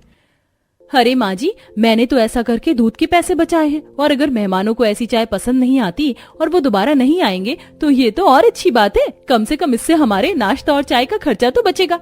आप चिंता मत कीजिए माँ जी, मैंने जो किया वो बिल्कुल ठीक किया। ऐसा कहकर किरण अपने कमरे में चली जाती है। बेचारी शोभा अब कहती भी तो क्या, ऐसे ही 3 दिन गुजर जाते हैं और आज शोभा खाना खाकर अपने कमरे में जाती है तो कि उसके कमरे की लाइट खराब हो गई थी। तभी सीता वहां आती है और कहती है, माँ जी आपके कमरे की लाइट खराब हो गई है, रुकिए मैं अभी किचन की लाइट आपके कमरे में लगा देती हूँ और रात को इनसे दूसरी लाइट मंगवाकर किचन में लगा दूंगी। सीता किचन में लाइट लेने के लिए जाती है। तभी किरण कहती है, लाइए दीदी माँ जी के कमरे में लाइट की व्यवस्था मैं कर देती हूँ, आप अपने कमरे में जाकर आराम कीजिए। सीता किरण की बात सुनकर अपने कमरे में चली जाती है। किरण एक मोमबत्ती उठाती है और अपनी सास के कमरे में जलाकर ले जाती है और उसे रखते हुए कहती है, माँ जी ये लीजिए आपके कमरे में मोमबत्ती जला दी, बल्ब लाने के लिए मैंने ही मना कर दिया। आप तो जानती है माँ जी की बिजली कितनी महंगी है और बिजली का कितना बिल आता है, कुछ दिन इस मोमबत्ती से काम चला लीजिए, कम से कम इसी बहाने बिजली का बिल तो कम होगा। ऐसा कहकर किरण वहां से चली जाती है। अगले दिन सभी लोग खाना खाकर उठते हैं तो शोभा कहती है, अरे बहू मेरा सौंफ का डिब्बा कहाँ गया, ये रहा माँ जी। शोभा देखती है कि डिब्बे में सौंफ खत्म हो गई थी। वो कहती है, अरे सौंफ तो खत्म हो गई। सीता तुझे पता है मुझे खाने के बाद सौंफ खाने की आदत है, तो तूने मंगवाया क्यों नहीं। माँ जी मैंने ही सीता दीदी को मना कर दिया था, सौंफ खाने से कुछ खास फायदे तो नहीं होते हैं, खाना तो हम पेट भर कर खा ही लेते, कम से कम इस तरह हम सौंफ के कुछ पैसे तो बचा लेंगे। अब शोभा समझ जाती है कि किरण उसके साथ ऐसा व्यवहार क्यों कर रही है। शोभा चुपचाप अपने कमरे में चली जाती है। अगले दिन नीलेश अपनी माँ से कहता है, माँ आज शाम को आप सभी तैयार रहना, हम सभी मिलकर शॉपिंग करने जाएंगे। ऐसा कहकर नीलेश चला जाता है। शाम को वो लोग नीलेश के साथ मॉल में शॉपिंग करने के लिए जाते हैं। नीलेश अपनी माँ से कहता है, माँ जिसको जो भी चाहिए वो सभी ले लो, पैसे मैं दे दूंगा। क्या सच में नीलेश? ओह थैंक यू, मुझे कुछ कपड़े चाहिए और कुछ ज्वेलरी और कुछ और सामान भी। दीदी चलिए हम दोनों अपने लिए कपड़े सिलेक्ट करते हैं, और कोमल तुम्हें खिलौने चाहिए थे ना, चलो खरीदते हैं। हाँ चलो चलो चाचू, मुझे लब्बू डॉल चाहिए। सीता और किरण शॉपिंग के लिए चली जाती हैं। तब शोभा नीलेश से कहती है, नीलेश बेटा एक बात बता, तेरे पास इतने पैसे कहाँ से आए जो तू सबको इतनी शॉपिंग करवा रहा है? माँ पिछले कुछ दिनों से आपके और किरण के बीच जो कुछ भी चल रहा है वो मुझे अच्छा नहीं लगा, और फिर मैंने देखा कि घर में पैसों की कुछ ज्यादा ही तंगी थी, इसलिए मैंने 2 लाख रुपए का लोन ले लिया है। ये सुनकर शोभा के तो जैसे होश उड़ जाते हैं। वो कहती है, ये तू क्या कह रहा है बेटा, तुझे इस तरह से लोन नहीं लेना चाहिए था। क्या करता माँ, किरण को हर चीज के लिए मना करना अच्छा नहीं लगता, और मैं तुम्हें भी कुछ नहीं कह सकता था, इसलिए मुझे जो ठीक लगा वो मैंने किया। ऐसा कहकर नीलेश भी किरण के पास जाकर उसके साथ शॉपिंग करवाने लगता है। शोभा बहुत उदास हो जाती है। तभी शॉपिंग करके घर आ जाते हैं सभी लोग। शोभा चुपचाप अपने कमरे में चली जाती है। थोड़ी देर बाद 2 लाख रुपए लेकर बाहर आती है और नीलेश के हाथों में देती हुई कहती है, बेटा, तुम्हें इतनी छोटी सी बात के लिए लोन लेने की कोई जरूरत नहीं थी। अगर तुम्हें पैसों की जरूरत थी तो मुझसे कहना चाहिए था। ये लो 2 लाख रुपए और अभी के अभी जाकर अपना लोन चुका दो। शोभा के पास 2 लाख रुपए हैं। ये देखकर घर के सभी लोग हैरान रह जाते हैं और नीलेश कहता है, माँ, तुम्हारे पास इतने पैसे हैं फिर भी तुम हमें इतना परेशान करती हो, हर चीज के लिए इतनी कंजूसी करती हो। माँ, तुम्हें शर्म आनी चाहिए ऐसा करते हुए। नीलेश सही कहता है माँ, तुमने कभी बताया नहीं कि तुम्हारे पास इतने पैसे रखे हुए हैं, और जब तुम्हारे पास पैसे हैं तो तुम इतनी कंजूसी क्यों करती हो। लेकिन शोभा कुछ नहीं कहती और 2 लाख रुपए नीलेश के हाथ में देकर अपने कमरे में चली जाती है। नीलेश उन 2 लाख रुपए से अपना लोन चुका देता है। ऐसे ही कुछ समय बीत जाता है। अचानक शोभा की बहुत तबीयत खराब हो जाती है। सभी लोग शोभा को अस्पताल ले जाते हैं। तब डॉक्टर कमल से कहता है, कमल, उनके पेट में कुछ प्रॉब्लम है, इनका तुरंत ही ऑपरेशन करना पड़ेगा और इसके लिए कम से कम 1.5 लाख रुपए की जरूरत होगी। शोभा भी डॉक्टर की ये बात सुन लेती है और अपने मन में सोचती है, मैंने हमेशा ही अपनी बहू बेटों के साथ कंजूसी की है, इसीलिए शायद वो मेरा इलाज भी नहीं करवाएंगे। दूसरी तरफ डॉक्टर की बात सुनकर किरण कहती है, डॉक्टर साहब, आप पैसों की चिंता मत कीजिए, आप उनका ट्रीटमेंट कीजिए। पैसों का अरेंजमेंट मैं कर लूंगी। ऐसा कहकर किरण अपने पिताजी को फोन लगाती है और उनसे 2 लाख रुपए मांग लेती है और अस्पताल में वो पैसे जमा करवा देती है। शोभा का ऑपरेशन हो जाता है और कुछ ही दिनों में वो ठीक हो जाती है। सभी मिलकर शोभा को घर ले जाते हैं। जब शोभा को पता चलता है कि किरण ने उसके पिताजी से 2 लाख रुपए लिए, तब शोभा कहती है, किरण बेटा, तुम अब अपने पिताजी से लिए हुए पैसे उन्हें वापस कर दो। मेरे पास अभी भी 2 लाख रुपए हैं, मैं तुम्हें दे दूंगी। यह सुनकर सभी लोग हैरान हो जाते हैं। तब कमल कहता है, माँ, तुम्हारे पास अभी भी 2 लाख रुपए हैं? ये पैसे मैंने जीवन भर कंजूसी करके इकट्ठा किए हैं। तुम जानना चाहते हो ना कि आखिर मैं इतनी कंजूसी क्यों करती हूँ? तो सुनो, तुम्हारे पिताजी एक ड्राइवर थे। उन्होंने अपने भाई बहन की शादी के लिए लोन ले रखा था, इसीलिए वो दिन के साथ साथ रात में भी गाड़ी चलाते थे। और एक दिन नींद में गाड़ी चलाने की वजह से उनका एक्सीडेंट हो गया और उनकी मृत्यु हो गई। बस इसीलिए मैंने 1-1 रुपए कंजूसी करके बचा कर रखा था कि मेरे बच्चों को जीवन में कभी भी लोन ना लेना पड़े और लोन से होने वाली परेशानियों से वो बच सके। जब उन्हें लोन की जरूरत पड़े तो मैं ये पैसे दे सकूं। शोभा की ये बात सुनकर सभी लोग हैरान रह जाते हैं। तब किरण कहती है, माँ जी, हमने आपको गलत समझा। आप हमारे लिए ही ये सब कुछ कर रही थी। प्लीज माँ जी, हमें माफ कर दीजिए।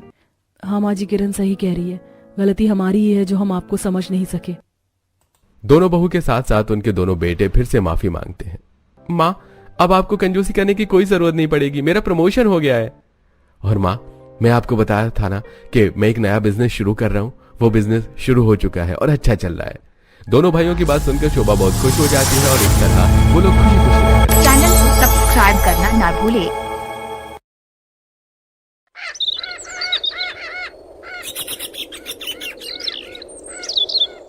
अरे जल्दी से खाना लगा दो, बहुत जोरों की भूख लगी है। खाना खाकर दोबारा खेत में जाना है। ये लीजिए, आज सब आपके पसंद का बनाया है। आलू मेथी की सब्जी, नमक मिर्च वाले पराठे और साथ में अरहर की दाल भी बनाई है। अरे वाह, क्या बात है। लेकिन तुम तो मूंगफली की चटनी भी बनाने वाली थी, वो नहीं बनाई? मूंगफली खत्म हो गई है तो लक्षिता को लाने के लिए भेजा है। पता नहीं ये लड़की कहाँ रह गई। दुकान से मूंगफली लेने के लिए गई है या खेतों में चली गई है। दुकान से मूंगफली लेकर लक्षिता अपने घर की तरफ आ रही होती है कि तभी उसे अपने पड़ोस में रहने वाली बचपन की सहेली पायल दिखती है, जो अपने आंगन में बैठकर कुछ खा रही होती है, जिसे देखकर लक्षिता उसके पास आती है। क्या खा रही हो पायल? बहुत अच्छी खुशबू आ रही है।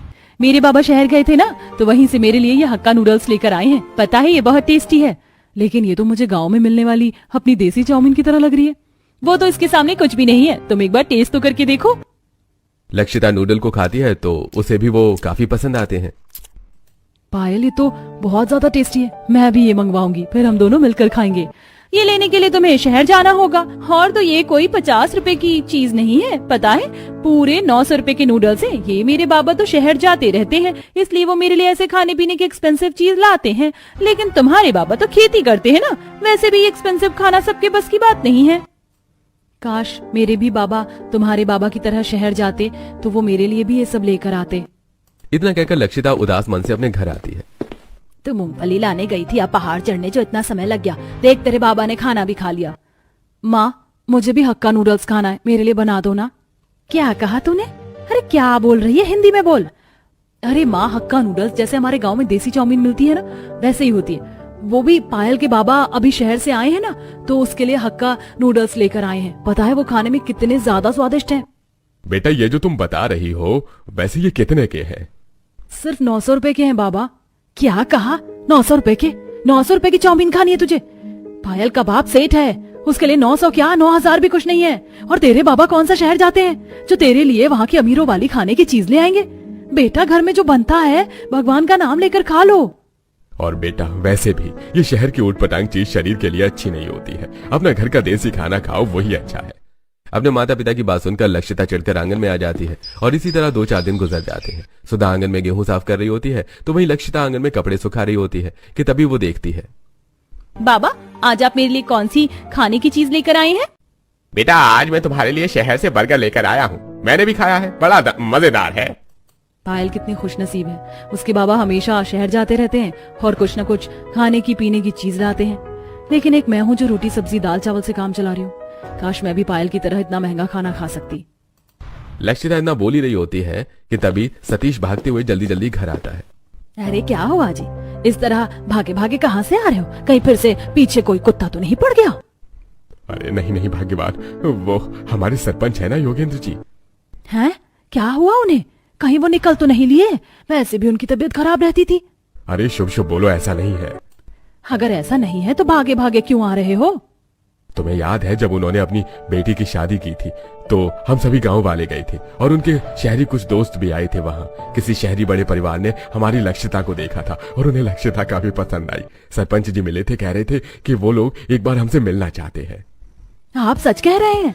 भगवान, आखिर तूने मेरी सुन ही ली। अगर मेरी लक्षिता का रिश्ता यहाँ हो जाए ना तो 101 नारियल चढ़ाऊंगी।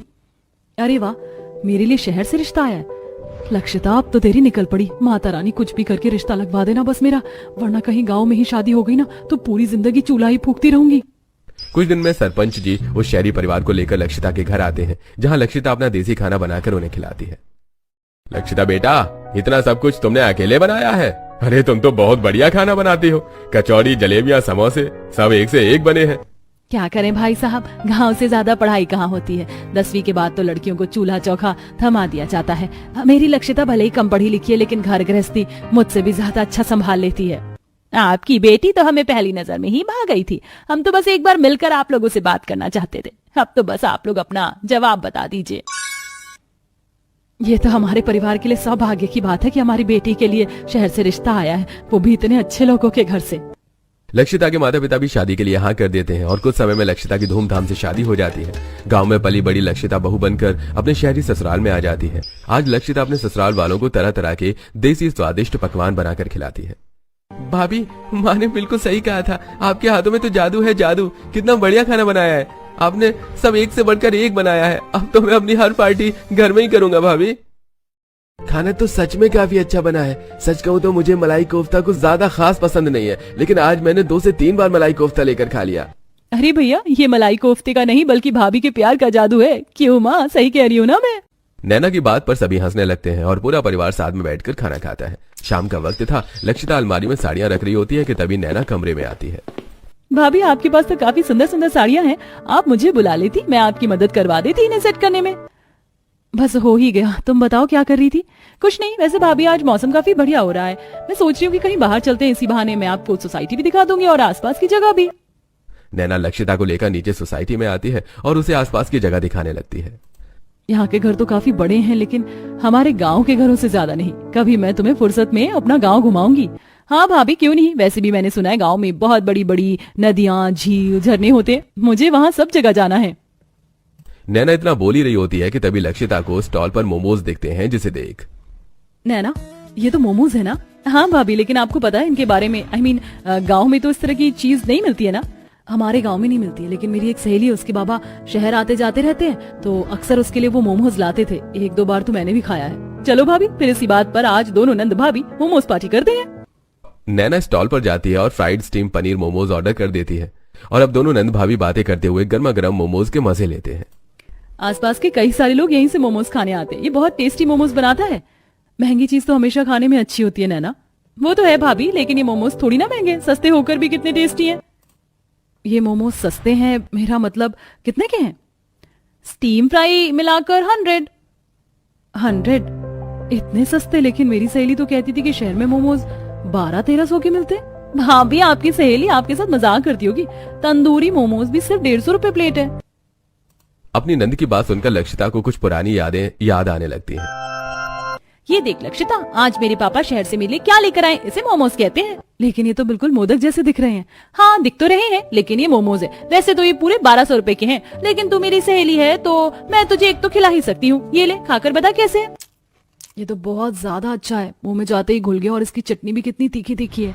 एक्सपेंसिव खाने की तो बात ही अलग होती है। काश तो भी मेरी तरह इस तरह का एक्सपेंसिव खाना खा सकती। पायल की बातों को याद करते हुए लक्षिता अपनी नंद के साथ मोमोज खाती है और घर आ जाती है। ऐसे ही कुछ दिन गुजर जाते हैं। माँ जी, आज तो संडे है, सब घर में है, तो नाश्ते में कुछ स्पेशल बना देती हूँ। सोच रही हूँ ढोकला, पोहा और पनीर के पराठे बना लूं। संडे के दिन नाश्ता हम लोग नहीं बल्कि घर के आदमी बनाते हैं। सुबह से तुम्हारे ससुर, देवर और पति किचन में घुसे हुए हैं। माँ जी, यहाँ पर आदमी भी खाना बनाते हैं, पर हमारे गाँव में तो ऐसा कुछ है ही नहीं। वहाँ तो सिर्फ औरतें ही चूल्हा चौका संभालती हैं। बहू, हर किसी की सोच एक जैसी नहीं होती। अब तुम सब हफ्ते के 6 दिन हमारा कितना ख्याल रखती हो, खाना बनाती हो, घर के काम करती हो। अगर छुट्टी वाले दिन हम लोग तुम्हारी थोड़ी मदद कर देंगे तो कोई बुराई थोड़े ना है। लक्षिता, खाना सिर्फ तुम ही नहीं बल्कि हम लोग भी अच्छा बनाते हैं। आप सब लोग बस बैठिए, हम खाना लेकर आते हैं। अखिलेश, अनुराग और मोहित देखते ही देखते पूरी डाइनिंग टेबल को corn, chaat, chilli potato, spring roll, crispy onion ring, noodles और गार्लिक ब्रेड जैसी स्वादिष्ट पकवानों से भर देते हैं, जिसे देख इसमें तो ऐसी कई सारी चीजें जिसे पायल ने खा रखा है। इसका मतलब ये सब बनाने में तो इन लोगों के काफी सारे पैसे लग गए होंगे। पापा जी, आपको इतने पैसे खर्च कर इतना सब कुछ बनाने की क्या जरूरत थी? इसमें खर्च की क्या बात है बहू, और इन सबको बनाने में ज्यादा पैसे थोड़ी ना लगे। अरे आधा सामान तो हमारी रसोई में पहले से ही मौजूद होता है। मुश्किल से 200-300 रुपए लगे होंगे। क्या कहा? 200-300? लेकिन इन चिली पोटैटो का दाम तो मुझे पायल ने 600 रुपए बताया था। इतने कम पैसों में इतना सारा एक्सपेंसिव खाना खाते हुए लक्षिता को एक बार फिर से कुछ पुराने पल याद आने लगते हैं। माँ, मुझे भी पायल की तरह एक्सपेंसिव और अच्छा अच्छा खाना खाना है। मैं रोज रोज की दाल रोटी नहीं खाऊंगी। बेटा एक काम कर, पायल के माँ बाप से बात कर और उन्हें बोल कि तुझे गोद ले ले, क्योंकि वही तुझे अमीरों वाला महंगा खाना खिला सकते हैं। घर में जो बनता है चुपचाप से खाना है तो खा, वरना मत खा। माँ तो बेफालतू में ही पैसों का ताना देती थी, लेकिन यहाँ तो 200-300 रुपए में भी इतना सब कुछ खाने को मिल गया।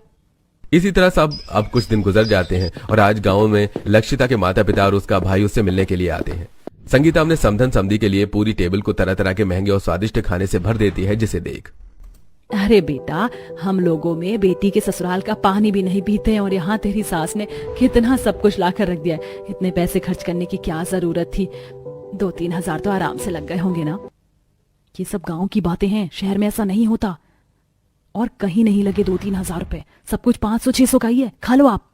वैसे बेटा, एक चीज के लिए तो मैं बहुत खुश हूँ, तुझे वैसा ही ससुराल मिला जैसा तू चाहती थी। अपनी सहेली को देख देख कर तेरा भी मन करता था ना इस तरह के अमीरों वाले खाने को खाने का।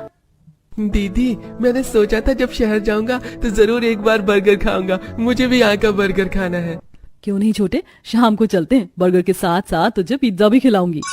अपनी बेटी को खुश देख सुधा और सतीश भी मनी मन काफी खुश होते हैं। तो वहीं लक्षिता अपने भाई और नंद के साथ बर्गर किंग जाती है, जहां वो अपने भाई को जी भर के बर्गर खिलाती है। और इसी तरह अब कुछ दिन गुजर जाते हैं। अरे लक्षिता, तुम तैयार नहीं हुई? लेकिन क्यों, हमें कहीं जाना है क्या? एक नंबर की बुलाकर हो तुम। मैंने कहा था ना आज हमें बाहर जाना है शाम में। चलो जल्दी से तैयार हो जाओ। काफी टाइम बाद अनुराग लक्षिता को आज काफी सारी जगह पर घुमाने ले जाता है। कभी वो लोग मूवी देखते हैं तो कभी साइंटिफिक म्यूजियम। ऐसा लग रहा है किसी जादुई नगरी में आ गई हूँ। यहाँ कितनी अनोखी अनोखी चीज है। आज तुमने सिर्फ 1-2 जगह ही देखी है, तुम देखना नेक्स्ट टाइम मैं तुम्हें इससे भी अच्छी जगह लेकर जाऊंगा। काफी घूमने फिरने के बाद अब अनुराग लक्षिता को लेकर KFC आ जाता है, जहाँ दोनों आराम से बर्गर एंजॉय करते हैं। लक्षिता, लगता है तुम्हें रेड सॉस के साथ ये चिकन नगेट्स और बर्गर कुछ ज्यादा ही पसंद आ गया। मेरी सॉस भी तुमने खत्म कर दी। क्या करूं अनुराग, ये सब बहुत टेस्टी है। आपने सिर्फ 600 रुपए में इतना सब कुछ खाने का ले लिया, वरना मुझे तो लगा था कि ये काफी एक्सपेंसिव खाना होगा। कभी घर में, कभी बाहर से ऑर्डर करके, तो कभी अपने ससुराल वालों के साथ बाहर जाकर लक्षिता एक्सपेंसिव खाने को काफी एंजॉय करती है। इसी तरह अब कुछ दिन गुजर जाते हैं। भाभी, आज मैंने चीज केक ऑर्डर किया है, आप इसे प्लेट में डालकर ले आइए, मैं जब तक चेंज करके आ जाती हूँ। लक्षिता प्लेट में चीज केक रखकर बाहर डाइनिंग टेबल की तरफ लाई रही होती है कि तभी गलती से लक्षिता से केक की प्लेट छूटकर नीचे गिर जाती है और सारा केक जमीन पर बिखर जाता है। तभी नैना भी आ जाती है। नैना, मुझे माफ कर देना, मैंने तुम्हारा इतना महंगा केक खराब कर दिया। अरे भाभी, माफी मांगने की क्या जरूरत है, सिर्फ केक ही तो गिरा है और ये इतना भी महंगा नहीं था, सिर्फ 700 रुपए का था। मैं दूसरा ऑर्डर कर लेती हूँ। महंगे केक का नुकसान करने के बावजूद भी नैना लक्षिता से कुछ नहीं कहती, तो वहीं लक्षिता को एक बार फिर पुराने पल याद आने लगते हैं। पायल, मैंने जानबूझकर पेस्ट्री नहीं गिराई और जितना मुझे पता ये सिर्फ 30 या 40 रुपए की होगी। तुम कहो तो मैं तुम्हें इसके पैसे दे देती हूँ। एक पेस्ट्री का टुकड़ा पूरे 300 रुपए का था। ये कोई ऐसी वैसी पेस्ट्री नहीं है, मेरे पापा शहर से लेकर आए थे। ये एक्सपेंसिव है। तुम्हें एक्सपेंसिव का मतलब भी पता है? समय बीतने के साथ साथ अब एक्सपेंसिव खाना खाने के साथ साथ लक्षिता खुद भी तरह तरह की एक्सपेंसिव खाने घर में ही बनाने लगी थी। फाइनली आज मैंने बिना जलाए ओवन में पिज्जा बना ही लिया। काफी सारी चीज बनानी सीख ली है मैंने। अब तो सबको मैं ही बनाकर खिलाऊंगी। यूं ही कुछ समय गुजरता है और अब लक्षिता कुछ दिनों के लिए अपने गांव मायके आती है। कितने समय के बाद हमारी लक्षिता घर आई है। हाँ, सब कुछ हमारी बेटी की पसंद का ही बनना चाहिए। सोच रही हूँ कि मनपसंद मटर पनीर की सब्जी, पूरी और पुलाव बना लेती हूँ और साथ में खीर भी। माँ, आज आप आराम करिए, खाना मैं बना लूंगी। मैं सोच कर आई हूँ कि आज मैं आप सभी को अपने हाथ का manchurian, chilli potato, noodles, garlic bread और हाँ, कुकर में केक भी बनाकर खिलाऊंगी। लेकिन दीदी, ये सब तो बहुत महंगा खाना होता है, इन्हें बनाने के लिए तो काफी पैसे लगेंगे ना? अरे नहीं छोटू, इन सब को बनाने का लगभग सारा सामान हमारे घर में ही है और जो थोड़ा बहुत मुझे जरूरत का लगा मैं लेकर आ गई हूँ। देखते ही देखते लक्षिता घर में रखी हुई सारी चीजों का इस्तेमाल कर तरह तरह के टेस्टी डिशेस बनाती है, जिसे देख उसके माता पिता काफी हैरान होते हैं। और जब सारा खाना बनने के बाद लक्षिता के मायके वाले उसे चखते हैं तो अरे बेटा, तो इसी महंगे खाने को खाने के लिए हमसे कितना बोलती थी, लेकिन ये तो घर के सामानों से ही कितनी आसानी से बन गया और ज्यादा मेहनत भी नहीं लगी। मुझे तो लगता था कि ये सारा खाना 1000-2000 में बनेगा, लेकिन मेरी बेटी ने तो इतने कम पैसों में इतना सब कुछ बना लिया। लेकिन तेरी वो सहेली पायल तो इनके काफी ज्यादा दाम बताती थी ना। अरे माँ, पायल से याद आया, मैं तो जब से आई हूँ उससे मिली ही नहीं। उससे मिलकर आती हूँ और साथ में उसे भी ले आऊंगी। मैंने इतना सब कुछ बनाया है, उसे भी खिलाऊंगी। लक्षिता अब जल्दी से अपनी सहेली पायल के पास जाती है, जहाँ हमेशा की तरह आज भी पायल अपने आंगन में बैठे बैठे लजानिया खा रही होती है। पायल जैसी लक्षिता को देखती है। अरे लक्षिता, तू बड़े दिनों बाद आई है। शहर जाकर तो तू मुझे भूल ही गई, और भूलेगी भी कैसे नहीं, वो शहर जो है। अरे नहीं यार, तुझे भी भला मैं कभी भूल सकती हूँ क्या? लगता है आज भी काका तेरे लिए शहर से कुछ स्पेशल लेकर आए। हाँ, इसे लजानिया बोलते हैं। तू भले ही शहर में है, लेकिन मुझे नहीं लगता कि तूने इसे खाया होगा। पता है, ये पूरे 2000 की डिश है। अच्छा, ये इतनी महंगी है? वैसे मैंने घर पर कुछ बनाया है, सोचा तुझे भी खिला दूं। चलना मेरे साथ। वैसे इतनी महंगी डिश के सामने तेरा बनाया हुआ देसी खाना कुछ खास तो होगा नहीं, पर फिर भी तूने इतने प्यार से बनाया तो खा लूंगी। लक्षिता पायल को अपने घर लेकर आती है, जहाँ पायल देखती है कि बड़े से मैट पर तरह तरह की वही डिशेस हैं जो वो लक्षिता को महंगे दाम बताकर खाती थी। अरे लक्षिता, तूने तो मुझसे कहा था कि तूने अपने हाथों से कुछ बनाया है, लेकिन ये सब तो बाहर से लाया हुआ है। जरूर तेरे पति ने तुझे पैसे दिए होंगे, वरना इतना सब कुछ महंगी चीज तू कैसे खरीद पाती। ये मैंने खरीदी नहीं है, बल्कि घर में बनाई है, और इसमें मेरे कुछ खास ज्यादा पैसे भी खर्च नहीं हुए हैं। मुश्किल से 400 से 500 रुपए लगे होंगे। क्या कहा तूने? 400 से 500? मजाक मत कर, इतनी सस्ती थोड़ी ना चीज होती है। ये सब एक्सपेंसिव खाना है। एक्सपेंसिव का मतलब तो तुझे पता ही है ना। पायल, मुझे अच्छे से एक्सपेंसिव का मतलब पता है। तू हमेशा मुझसे झूठ बोलती रही। तेरे बाबा 100 रुपए की चीज लाते थे और तू मुझे 1000 रुपए बताती थी। ये सब तो तू मुझे नीचा दिखाने के लिए करती थी ना, क्योंकि हम पैसों के मामले में तेरे जितने अमीर नहीं है। मुझे नहीं पता था कि तू भी और अमीर घमंडी लोगों में से एक ही है। मैं तो तुझे हमेशा से अपना अच्छा दोस्त मानती थी। तेरी इन्हीं हरकतों की वजह से मैं बार बार आकर माँ बाबा को एक्सपेंसिव खाने के लिए परेशान करती थी। लेकिन शादी के बाद मुझे सब पता चल गया कि क्या एक्सपेंसिव है और क्या नहीं। अरे दोस्तों में तो एक दूसरे का भरोसा जीता जाता है, लेकिन बेटा तुमने तो मेरी बेटी का भरोसा ही तोड़ दिया। वैसे ये कोई इतनी बड़ी बात भी नहीं है, लेकिन झूठ बोलकर नीचा दिखाना तो सही नहीं है ना। ये सब सुनकर पायल को काफी शर्मिंदगी महसूस होती है और वहां से चली जाती है। इसी के साथ लक्षिता को अब ये बात समझ में अच्छे से आ चुकी थी कि जरूरी नहीं है कि हमेशा टेस्टी और अच्छा दिखने वाला खाना एक्सपेंसिव ही हो। कम पैसों और घर की चीजों का इस्तेमाल करके भी हम एक्सपेंसिव खाने को घर में ही बनाकर खा सकते हैं।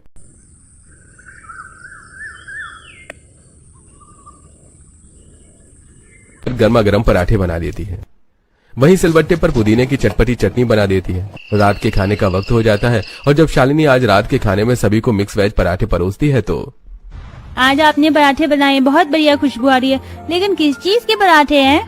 ये मिक्स वेज पराठे हैं, सब कुछ है इसके अंदर। अब आप सब खाकर बताइए कैसे बने हैं। अब जब चटनी के साथ चटपटे पराठों को खाते हैं सब, तो सभी को वो काफी अच्छे लगते हैं। ये हुई ना बात, क्या चटपटे पराठे बनाए हैं आपने। मजा आ गया खाकर इस बारिश के ठंडे ठंडे मौसम में। अब तो आप मेरे लिए इसी तरह के पराठे बनाना। बच्चे सही कह रहे हैं शालिनी, ऊपर से जो तुमने तीखी चटनी बनाई है ना, क्या बताऊं, दिल खुश हो गया। दाल चावल खाकर मेरा तो खाने पर से ही मन उठ गया था, पर अब तो मन कर रहा है कि सारे पराठे मैं अकेले ही खा जाऊं। सभी शालिनी के बने हुए चटपटे मिक्स वेज पराठे की काफी तारीफ कर रहे होते हैं कि तभी वहां पड़ोसन अमृता आती है। अरे मैं तो यहाँ तुमसे हल्दी मांगने के लिए आई थी और तुम्हारे घर पर तो आज पराठों की पार्टी चल रही है। वैसे खुशबू तो बढ़िया आ रही है। किस चीज के पराठे हैं? मिक्स वेज पराठे बनाए हैं, ले तू भी चख ले। अमृता भी जब मिक्स वेज पराठा खाती है तो क्या पराठे बनाए हैं तुमने? सुबह से जी सा खराब हो रहा था, लेकिन इन्हें खाकर दिल खुश हो गया। मैं तो कह रही हूँ अपना दाल चावल छोड़कर तुम पराठे क्यों ना बेचने लगो।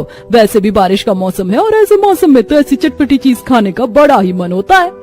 इतना कहकर अमृता चली जाती है तो वहीं अमृता की बात को सुनकर, वैसे बातों बातों में अमृता कह तो सही बात रही थी। लोग हमारे दाल चावल इसीलिए नहीं खरीदते क्योंकि वो चटपटे नहीं है, पर अगर हम बारिश के मौसम में तेरे बनाए हुए ये चटपटे पराठे बेचेंगे तो मुझे पूरा यकीन है कि लोग इसे जरूर खाने आएंगे। माँ, दादी माँ ठीक कह रही है। हमारे स्कूल के बाहर जितनी भी चटपटी चीज बिकती है ना, उन पर काफी भीड़ होती है। अगले दिन विनोद फिर से ढेर सारी सब्जियां लेकर आता है, जिसे छांटकर शालिनी साफ सब्जियां अलग कर लेती है और अब अपने उस दाल चावल के ठेले पर मिक्स वेज पराठे बनाने की सारी तैयारी करके अपने सास के साथ ठेला लेकर चल पड़ती है। अरे अब तो आप लोगों ने भी पराठे का काम शुरू कर लिया, लेकिन क्या ही फायदा, सामने जो पराठे बेचने वाला था अब तो उसका काम भी अच्छे से नहीं चल रहा है। रोज वही आलू प्याज के पराठे खाकर अब तो मन सा भर गया है। लेकिन ये मामूली आलू प्याज के पराठे नहीं है, ये मिक्स वेज के पराठे हैं। गाजर, मटर, गोभी, आलू, प्याज सब है इसमें, और तो और तीखी चटपटी चटनी के साथ। अरे तारीफ तो आपने कुछ ज्यादा ही कर दी, तो खिला दीजिए पराठा। खाकर देखते हैं कि कैसे चटपटे मिक्स वेज पराठे हैं ये। शालिनी अब लोई लेकर उसे बेलकर उसके अंदर चटपटी मिक्स वेज की स्टफिंग भर देती है और जल्दी से तवे पर गर्मा गर्म सेकती है। तो वहीं सुलोचना प्लेट में 2 से 3 तरह की अलग अलग तीखी चटपटी चटनी के साथ जब उस ग्राहक को पराठा देती है तो, अरे बहन जी, बिल्कुल सही कहा था आपने। इस हल्की हल्की बारिश में मिक्स वेज पराठे खाकर मजा आ गया। ये तो सच में काफी चटपटे हैं, मजा आ गया। एक और लगा दीजिए। उस कस्टमर को इतना तारीफ करता देख आसपास के कुछ और लोग पराठे खाने के लिए आते हैं और जब वो लोग भी इस बारिश के मौसम में गर्मा गर्म मिक्स वेज चटपटी पराठे खाते हैं तो, अरे भाई, मैंने तो आज सिर्फ आलू प्याज के पराठे ही खाए थे। पहली बार मिक्स वेज पराठे खा रहा हूँ। पता नहीं था कि ये इतने टेस्टी भी हो सकते हैं। अरे भाई, हल्की हल्की बारिश, ठंडा मौसम और ये चटपटे पराठे, बढ़िया कॉम्बिनेशन है। अब तो मैं रोज पराठे खाने आऊंगा। ग्राहकों की इतनी तारीफ और अपने पहले ही दिन में 800 से 900 रुपए की कमाई करके दोनों सास बहू काफी खुश होती हैं और अब इसी तरह वो रोज अपना मिक्स वेज पराठे का ठेला लगाती हैं। पता है, प्रेगनेंसी की हालत में हमेशा कुछ चटपटा तीखा खाने का मन करता है, लेकिन हर चीज सोच समझ कर खानी पड़ती है। लेकिन आपके पराठे ऐसे नहीं है। टेस्ट के साथ साथ इसमें इतनी सारी सब्जियां हैं कि ये तो मेरे लिए हेल्दी हैं। पर आप ज्यादा तीखी चटनी मत खाइए, ये वाली चटनी ट्राई करिए। ज्यादा तीखी तो नहीं है लेकिन टेस्टी है। कोई ग्राहक ठेले पर तो कोई ग्राहक गर्मा गर्म पराठे लेकर सामने पार्क में बैठकर खाता, जिसे देख और भी कई सारे लोग दोनों सास बहू के ठेले पर इस बारिश के मौसम में पराठे खाने आते। तो वहीं कई सारे लोग पैक करवाकर अपने घर भी ले आते हैं। जब से शरीर ने बुढ़ापे की सीढ़ी पर कदम रखा है तब से कुछ खाने में अच्छा ही नहीं लगता था, लेकिन ये पराठे बेटा कहाँ से लाया है? ऐसे चटपटे पराठे खाकर तो मजा आ गया। अरे माँ, पास ही में एक सास बहू मिक्स वेज पराठे बेचती है, बड़े ही मजेदार होते हैं। आपसे जब भी आपका मन करे तो बताना, ले आया करूंगा मैं। धीरे धीरे दोनों सास बहू के मिक्स वेज पराठे आसपास की जगह पर काफी फेमस होने लगे थे। तो वहीं विनोद भी अब आए दिन सब्जी लेकर आता था। ये लो, आज तो ज्यादातर इसमें साफ सब्जी है। और ये क्या, तुम अकेले ही सिलबट्टे पर सारी चटनी पीस रही हो? एक काम करो, तुम सब्जी साफ कर लो, मैं चटनी पीस देता हूँ। जहाँ विनोद अपनी बेबी की मदद करते हुए सिलबट्टे पर चटनियां पीसता है तो वहीं मेघा भी अपनी भाभी की मदद करते हुए सब्जियां साफ करती है और ऐसे ही कुछ दिन गुजर जाते हैं। बहू, पहले तो तू सभी सब्जियों को मिलाकर एक ही भरवा बनाती थी, लेकिन अब तो तू अलग अलग भरवा बना रही है। माँ जी, कल कुछ ग्राहक आए थे, उनमें से कुछ को सिर्फ मटर के पराठे चाहिए थे तो कुछ को गाजर के, इसीलिए मैं मिक्स स्टफिंग के साथ अलग अलग सब्जियों की भी स्टफिंग बनाकर रख रही हूँ। चल सही है, मैंने भी आज काफी सारा आटा गूंथ लिया, वरना कल तो कम पड़ गया था। जहाँ पहले आसपास की जगह पर ही इन दोनों सास बहू का चटपटा मिक्स वेज पराठा फेमस था, तो वहीं लोग दूर से इनके पराठे खाने के लिए आने लगे थे और आसपास की फैक्ट्री ऑफिस से भी दिन में लंच के समय इनके पास काफी अच्छे ऑर्डर आ जाते थे। यार, तुमने तो मेरे काफी पैसे बचा लिए, वरना पहले जब भी इस बारिश के मौसम में पराठे खाने का मन करता था तो बार बार मुरथल जाना पड़ता था। मैंने तो पहले कहा था कि यहाँ के पराठे बेस्ट है। देख कितना बढ़िया मौसम हो रहा है, ऊपर से ये हल्की हल्की बारिश, ऐसे मौसम में ऐसे गर्मा गर्म चटपटे पराठे हो जाए तो और क्या ही चाहिए है? जैसे जैसे दिन गुजरते हैं वैसे वैसे अब दोनों सास बहू के ग्राहक बनने के साथ साथ कमाई भी काफी ज्यादा बढ़ने लगती है। इतने बढ़िया पराठे कैसे बना लेती हैं? पता है आपकी पराठे की वजह से आज हफ्ते में दूसरी बार हमने कोचिंग बंक की है। हमें भी आपके जैसे पराठे बनाने सीखने हैं, फिर हम भी ऐसे ही ठेला खोलेंगे। भगवान करे तुम हमसे भी बढ़िया पराठे बनाओ, लेकिन ये उम्र तुम्हारी पढ़ने लिखने की उम्र है और हम यहाँ सुबह से लेकर शाम तक होते हैं, तो इस तरह पढ़ाई छोड़ने की जरूरत नहीं है। पढ़ाई करने के बाद भी तुम दोनों यहाँ आ सकती हो। कुछ ही वक्त में दोनों सास बहू काफी पैसे इकट्ठा कर लेती हैं, जिनसे वो सबसे पहले अपने घर की मरम्मत करवाती हैं, तो वहीं दोनों बच्चों के स्कूल की फीस भी भरती हैं और बाकी बचे हुए पैसे विनोद को दे देती हैं, जिससे वो एक बार में सेठ महेंद्र का सारा कर्जा और ब्याज चुका देता है। इतने कम वक्त में इतने सारे पैसे कहाँ से आए? हाँ, और किसी और से कर्जा लेकर तो मुझे नहीं दे रहा है? नहीं सेठ जी, ये तो मेरी बीवी और माँ की मेहनत की कमाई है। अब मैंने आपके सारे पैसे चुका दिए हैं और इस महीने का ब्याज भी दे दिया है। सारा कर्ज चुका देने के बाद अब विनोद भी अपनी माँ और पत्नी के साथ उसकी मदद करता है। कुछ दिनों में दोनों सास बहू एक दुकान ले लेते हैं, जिसमें वो टेबल कुर्सियों का भी बंदोबस्त करते हैं और अब इसी तरह मेहनत करते हुए समय बीतने के साथ साथ दोनों सास बहू के मिक्स वेज पराठे काफी ज्यादा फेमस हो जाते हैं। नीचे पुराने ऊपर नए जमाने की बहू। माँ, मैंने चटनी में मिर्च और लहसुन लिया है, तुम्हें कुछ और तो नहीं डलवाना है ना इसके अंदर? नहीं बेटा। जी माँ।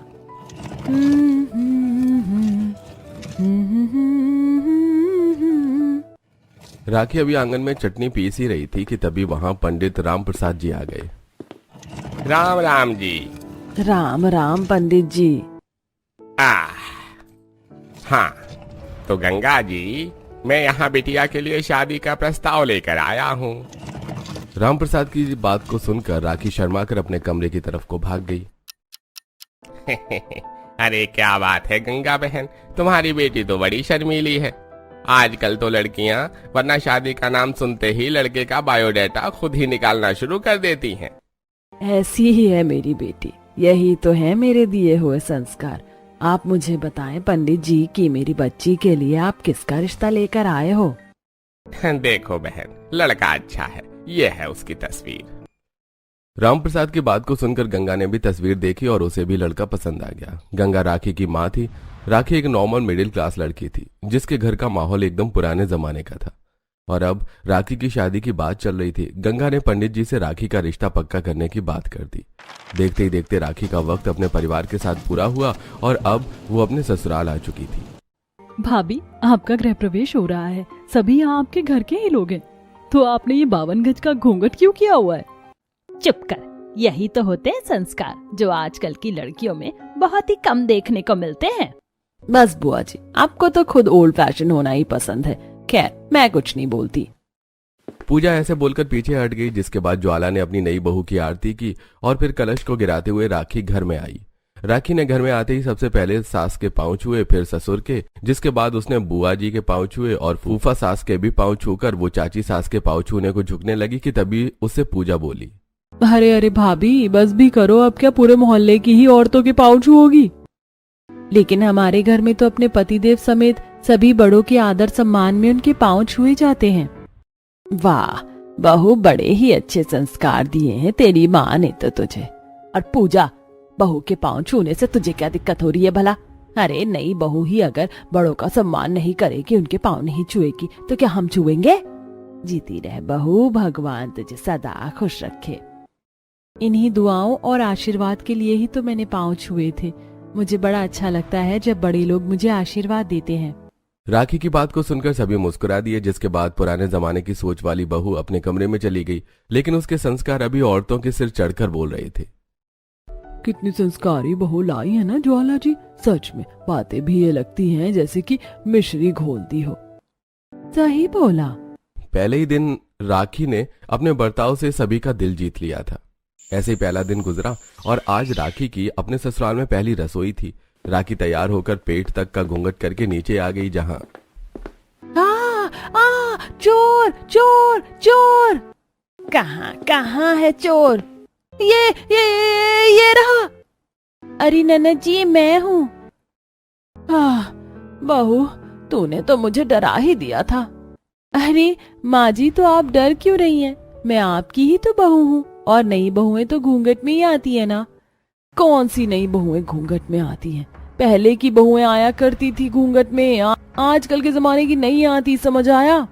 नहीं, बिल्कुल भी नहीं। मैंने तो अपनी माँ से यही सीखा है कि नई बहू घूंघट में रहे तो ही अच्छी लगती है। अच्छा अब ये सब छोड़, जा तू जाकर अपनी पहली रसोई बना ले। क्या बनाऊं माँ जी? जो तेरा दिल करे। और सुन, तेरी ननद को ना चाइनीज खाना बहुत पसंद है, तो कुछ चाइनीज भी बना देना। ज्वाला की बात को सुनकर राखी ने बस गर्दन हिला दी और अपने घर की वो रसोई में आ गई। रसोई देखते ही राखी का दिमाग घूम गया। हे भगवान, यहाँ ना तो चूल्हा है और ना ही सिलबट्टा, और ये च्याओ म्याओ क्या होता है? क्या क्या बनाने को बोल दिया है मुझे? हे भगवान। अरे हाँ, याद आया, वो 2 मिनट वाली जो मैगी होती है वो भी तो चीनी लोग बहुत खाते हैं ना। चल राखी, वही बना दे। राखी ने ऐसे बोलकर गैस चूल्हे पर मैगी बना दी और फिर वो आलू पूरी बनाने की तैयारी करने लगी। लेकिन आलू पूरी बनाने को उसे रसोई में अपने मतलब का सामान ही नहीं मिला। आलू पूरी में तो सारे खड़े मसाले कूट कर डाले जाते हैं, ऐसे ही ग्रेवी भी पीसी जाती है, लेकिन यहाँ तो ना मुझे ओखली दिखाई दे रही है ना ही सिलबट्टा। अब क्या करूँ? अरे हाँ, आइडिया, जरूर छत पर कोई पत्थर वगैरह होंगे। राखी ऐसे बोलकर रसोई से निकली और वो छत पर चली गई, जहाँ छत पर उसे एक बड़ा और एक छोटा पत्थर मिल गया और राखी उसको उठाकर नीचे रसोई में ले आई और उसको अच्छे से साफ करके उसने उसके ऊपर खड़े मसाले पीसना शुरू कर दिया। भाभी, कहाँ तक काम पहुँचा? माँ, हे भगवान, भाभी आप क्या कर रही हैं? अरे क्या ननद जी, आप बात बात में यही पूछती हो, जानती नहीं हो क्या कि मैं क्या कर रही हूँ? हाँ तो अकल की दुश्मन भाभी जी, ये मसाला मिक्सी मशीन में भी तो कूट लिया जा सकता था ना। हाँ बिल्कुल, लेकिन मैं पीसूंगी नहीं। मैं तो शुद्धता के साथ खाना बनाती हूँ, इन सभी चीजों के इस्तेमाल से बचते हुए, समझी ननद जी? ये पत्थर घिसा हुआ खाना आपको शुद्ध लग रहा है? खैर, जो करना है करो, समझी? पूजा ऐसे बोलकर चली गई। राखी ने अपने तरीके नहीं बदले और उसने सब कुछ हाथ से ही काट पीट कर खाना बनाया, जिसमें कि उसे वक्त भी लग गया। लेकिन सभी को पुराने तरीके से बने खाने का स्वाद बेहद ही पसंद आया और राखी को खूब अच्छा शगुन भी मिल गया। ऐसे ही सिलसिला जारी था और अब राखी की शादी को हुए महीनों होने को आई थी। राखी अपने ससुराल में भी सभी कुछ पुराने तरीकों से करती थी। अरे बहू, सफाई करके क्या करेगी? माँ जी, बस झाड़ू के बाद पोछा लगाऊंगी और फिर कपड़े धोने को बैठूंगी। उसके बाद मुझे खाने के लिए मसाला कूटना है। अरे बेटा, तू इतने काम करती है, इससे अच्छा तो तू एक वॉशिंग मशीन ले ले और मसाले वगैरह कुटे हुए ही मंगवा लिया कर, या फिर मिक्सी में कूट लिया कर, तो तेरा घंटों का काम मिनटों में हो जाएगा। मैं जानती हूँ माँ जी की ये सब चीजें आज की जरूरत है, लेकिन मुझे सब कुछ पुराने तरीकों से ही करना अच्छा लगता है। मुझे ऐसा लगता है ना कि ये मशीन इंसान को आलसी बना देती है, इसीलिए मैं खुद को आलसी ना बनाकर एक्टिव रखना चाहती हूँ। लेकिन आप हो बस घर के कामों में ही एक्टिव। अच्छा, इसको कौन सा ऑफिस जाना है जो तू ये बोल रही है? बहुओं का घर के काम में परफेक्ट होना ही सबसे ज्यादा जरूरी होता है। ऐसा नहीं है माँ, अगर मेरी कोई भाभी पढ़ी लिखी होती ना तो मैं उनके साथ ऑफिस जाया करती। अरे तो तू उदास क्यों होती? अभी तो तेरा एक भाई बचा हुआ। अगर तुझे इतनी ही ख्वाहिश है एक मॉडर्न भाभी की, तो अपने भाई के लिए तू अपनी पसंद की बहू ले आना। ज्वाला की बात सुनकर बस पूजा मुस्कुरा दी, ऐसे ही राखी भी मुस्कुरा दी। ज्वाला का छोटा बेटा राम भी शादी के लायक हो चुका था, तो ज्वाला ने उसके लिए भी लड़की ढूंढना शुरू कर दिया। फिर क्या था, कुछ ही समय बाद राम की भी शादी हो गई और ईशा नाम की लड़की राखी की देवरानी बनकर अपने ससुराल में आ गई। अभी ईशा का अपने ससुराल वाले घर में गृह प्रवेश हो रहा था। अरे ये क्या बात हुई? बहू ने तो अंदर आकर किसी को आदर से प्रणाम तक नहीं किया। अरे बहू, तेरी माँ ने तुझे संस्कार नहीं सिखाए क्या कि बड़ों के पांव छुए जाते हैं? ओ प्लीज बुआ जी, आपको दिखाई नहीं देता क्या? देखिए, मैं बहुत ज्यादा थक गई हूँ। 10 किलो का ये लहंगा, ऊपर से 15 किलो की चुन्नी, और आप चाहती हो कि इस भारी भरकम ड्रेस में मैं झुक झुक कर सभी के पांव छूं? मुझे अपनी बैग का ख्याल है। बाप रे, ये तो बहुत ज्यादा बोलने वाली लगती है। अरे दीदी, आप नई बहू से ऐसे क्यों बोल रही हो? बेचारी थकी हुई है। That's it. राम, चलो कमरे में चलते हैं। वैसे भी मुझे बड़ी थकान हो रही है। हाय हाय, देखो तो जरा कैसे पति से बोल रही है। हाँ तो पति से ही तो बोलूंगी कमरे में जाने को, या आपसे कहूँ? चलो ना राम, मैं बहुत थक गई हूँ। देवरानी जी, जरा सी तो शर्म लिहाज आपके अंदर है या सब बेच खाई है? ऐसे सबके सामने हाथ कौन पकड़ता है? क्यों क्यों नहीं पकड़ सकती हूँ मैं हाथ?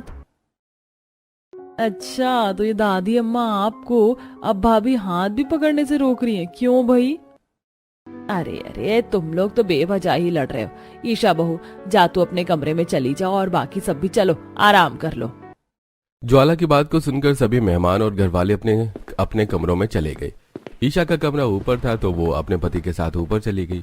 दोनों बहुएं घर में अब एक सिक्के के दो पहलुओं की तरह हो गई थीं, जो दोनों एक दूसरे से बिल्कुल अलग होते हुए भी एक ही घर का हिस्सा थी। ऐसे ही अगले दिन। माँ, ईशा भाभी आ गई क्या नीचे? नहीं, अभी नहीं आई, जा तू उसे बुला ला। जी माँ। ईशा भाभी उठ जाओ। अरे अंदर से तो कैसी भी आवाज ही नहीं आ रही है। ईशा भाभी, अरे अंदर तो कोई भी नहीं है। पूजा ने नीचे जाकर भी यही सब बता दिया, जिससे सारे घर में ईशा की ढूंढ मच गई। अरे अभी आज तो ईशा का यहाँ पहला ही दिन होने वाला था, कहाँ चली गई ये लड़की? हे भगवान माँ जी, मैंने काफी बार सुना है कि कभी कभी काली नजर भी नई बहुओं को ले जाती है, अगर ईशा को भी वही। शट अप भाभी, अब तो ऐसी स्टूपिड बात ही करना। अरे माँ, भाभी कहीं छत पर तो नहीं है? पूजा ऐसे बोलकर छत पर चली गई, जहां उसने देखा कि ईशा क्रॉप टॉप और टाइट लेगिंग में वर्कआउट कर रही थी और मोहल्ले की सभी औरतें उसे घूर घूर कर बातें बना रही थी। ओह अच्छा, तो आप भाभी यहाँ पर हो? अरे पूजा, तुम? भाभी आप छत पर क्या कर रही हो? तुम्हें समझ नहीं आ रहा कि मैं वर्कआउट कर रही हूँ? वो तो मुझे दिख रहा है, लेकिन ऐसे खुले में वर्कआउट? भाभी ये एरिया ऐसा नहीं है कि यहाँ कुछ भी कर लिया जाए। देखो लोग आपको देखकर बातें बना रहे हैं। अच्छा ये? अरे ये तो बुद्धू लोग हैं, बनाने दो बातें। ये भगवान, तुमने ये क्या पहना हुआ है, कितने छोटे कपड़े। अरे खैर आप तो बोलो ही मत, पुराने जमाने की देवी। भाभी नीचे चलो, माँ परेशान है, और आगे से ऊपर मत आना वर्कआउट वगैरह करने, यहाँ लोग ज्यादा खुली सोच की नहीं है। पूजा की बात पर ईशा नीचे चली गई। ईशा की हरकतें देखकर राखी को अजीब लगा, क्योंकि वो इस सब से बिल्कुल अलग थी। हे भगवान, ऐसे खुले में इतने खुले कपड़े, क्या इसको आज के जमाने का होना बोलते हैं? अगर हाँ तो फिर तो मैं तो पुराने जमाने की ही सही हूँ। राखी ऐसे ही हैरत में नीचे आ गई। कुछ देर बाद ही ईशा ने अपनी पहली रसोई बना ली, जिसको सभी ने एंजॉय किया सिवाय राखी के। भाभी सभी ने मेरी रसोई की तारीफ कर दी, बस एक आप ही चुप हो, कुछ तो बोलो। अगर मैं सच बताऊं ना ईशा, तो मुझे ये ज्यादा पसंद नहीं आई। क्या है ना कि हाथ से मसाले कूट कर बना हुआ खाना अलग ही होता है। अच्छा, अगर ऐसा है तो आप अपना खाना खा सकती हो, मेरे हाथ से बना खाना खाने की जरूरत नहीं है, ओके? अरे बहू, ये तो कैसी बात कर रही है, अपनी जेठानी से ऐसे बोलते हैं? तो मैंने क्या गलत बोला माँ जी? सही तो बोल रही हूँ। अगर इनको ये अच्छा नहीं लगा तो अपने हाथ का खाएं। ठीक है, यूं मत समझना कि ऐसे बोलकर तुमने मुझे नीचे दिखा दिया ईशा। अरे भाभी आप क्यों गुस्सा करती हो? ये राखी भाभी तो ऐसी ही हैं, इनको अपने कामों से ज्यादा कुछ और अच्छा ही नहीं लगता। आप इनकी बात पर अपना मूड मत खराब करो, आप तो खुश हो जाओ। आपने बहुत अच्छा खाना बनाया है और आप इनसे बेटर हो, क्योंकि आप घर और बाहर दोनों जगह के कामों में माहिर हो। दोनों देवरानी जेठानी की कलेश के बीच राखी कुछ नहीं बोल पाई और बस अपना सा मुंह लेकर वो नीचे आ गई। ऐसे ही थोड़ा और वक्त गुजरा और हर एक गुजरते दिन के साथ दोनों देवरानी जेठानी के तौर तरीकों से अलग होने की वजह से एक दूसरे से नफरत करने पर ही तुली हुई थी। सारे घर के कामकाज राखी करती थी और ईशा बाहर जॉब किया करती थी, जिसकी वजह से वो ज्यादा घर के कामों को नहीं देख पाती थी। अरे राखी बेटा, खाना बन गया क्या? हाँ माँ, बन गया। तो तू एक काम कर, ऊपर पूजा और ईशा भी दोनों अपने ऑफिस का कोई जरूरी काम कर रही हैं, तो उन दोनों को भी आवाज लगा ले। अच्छा माँ जी। बस लैपटॉप को संभाल कर बैठे बैठे काम करने को ना जाने ईशा क्या समझती है, मैं इससे बेहतर हूँ, मेरे बिना ये रह नहीं सकती। पूजा, ईशा, दोनों नीचे आकर खाना खा लो। राखी ऐसे सोच रही थी कि उसकी देवरानी की कोई अहमियत नहीं है। ऐसे ही ईशा अपने कमरे में पूजा के साथ बैठी हुई थी। चलो पूजा, खाना तैयार है, खाने चलते हैं। वैसे भी भाभी तो पता नहीं बस खाना बनाकर खुद को क्या समझती है। सही बोला भाभी आपने। पूजा ने भी ईशा की बात में हामी भर दी। दोनों ही बहुओं की एक दूसरे के दिमाग में कोई खास वैल्यू नहीं थी। ऐसे ही सिलसिला जारी था। दोनों ही बहुओं की आपस में बिल्कुल भी नहीं पड़ती थी और आज के दिन राखी को अचानक से अपनी माँ के घर जाना पड़ गया। माँ जी, मेरी माँ की तबीयत खराब हो रही है तो मैं जरा घर को जा रही हूँ। इतने में मैं यहाँ नहीं हूँ, ईशा घर को संभाल लेगी। हाँ, मैं संभाल लूंगी, मुझे किसी की जरूरत नहीं है, आप आराम से जाओ। ईशा को अभी तक सब कुछ बहुत आसान लग रहा था। उसने मजे से राखी से जाने को बोल दिया। राखी भी अपने घर आ गई और अब घर का सारा लोड ईशा पर था। भाभी को क्या लगता है कि उनके बिना मैं कुछ नहीं कर सकती? मैं सब कर सकती हूँ। अभी तो मैं अपने ऑफिस का असाइनमेंट निपटा लेती हूँ।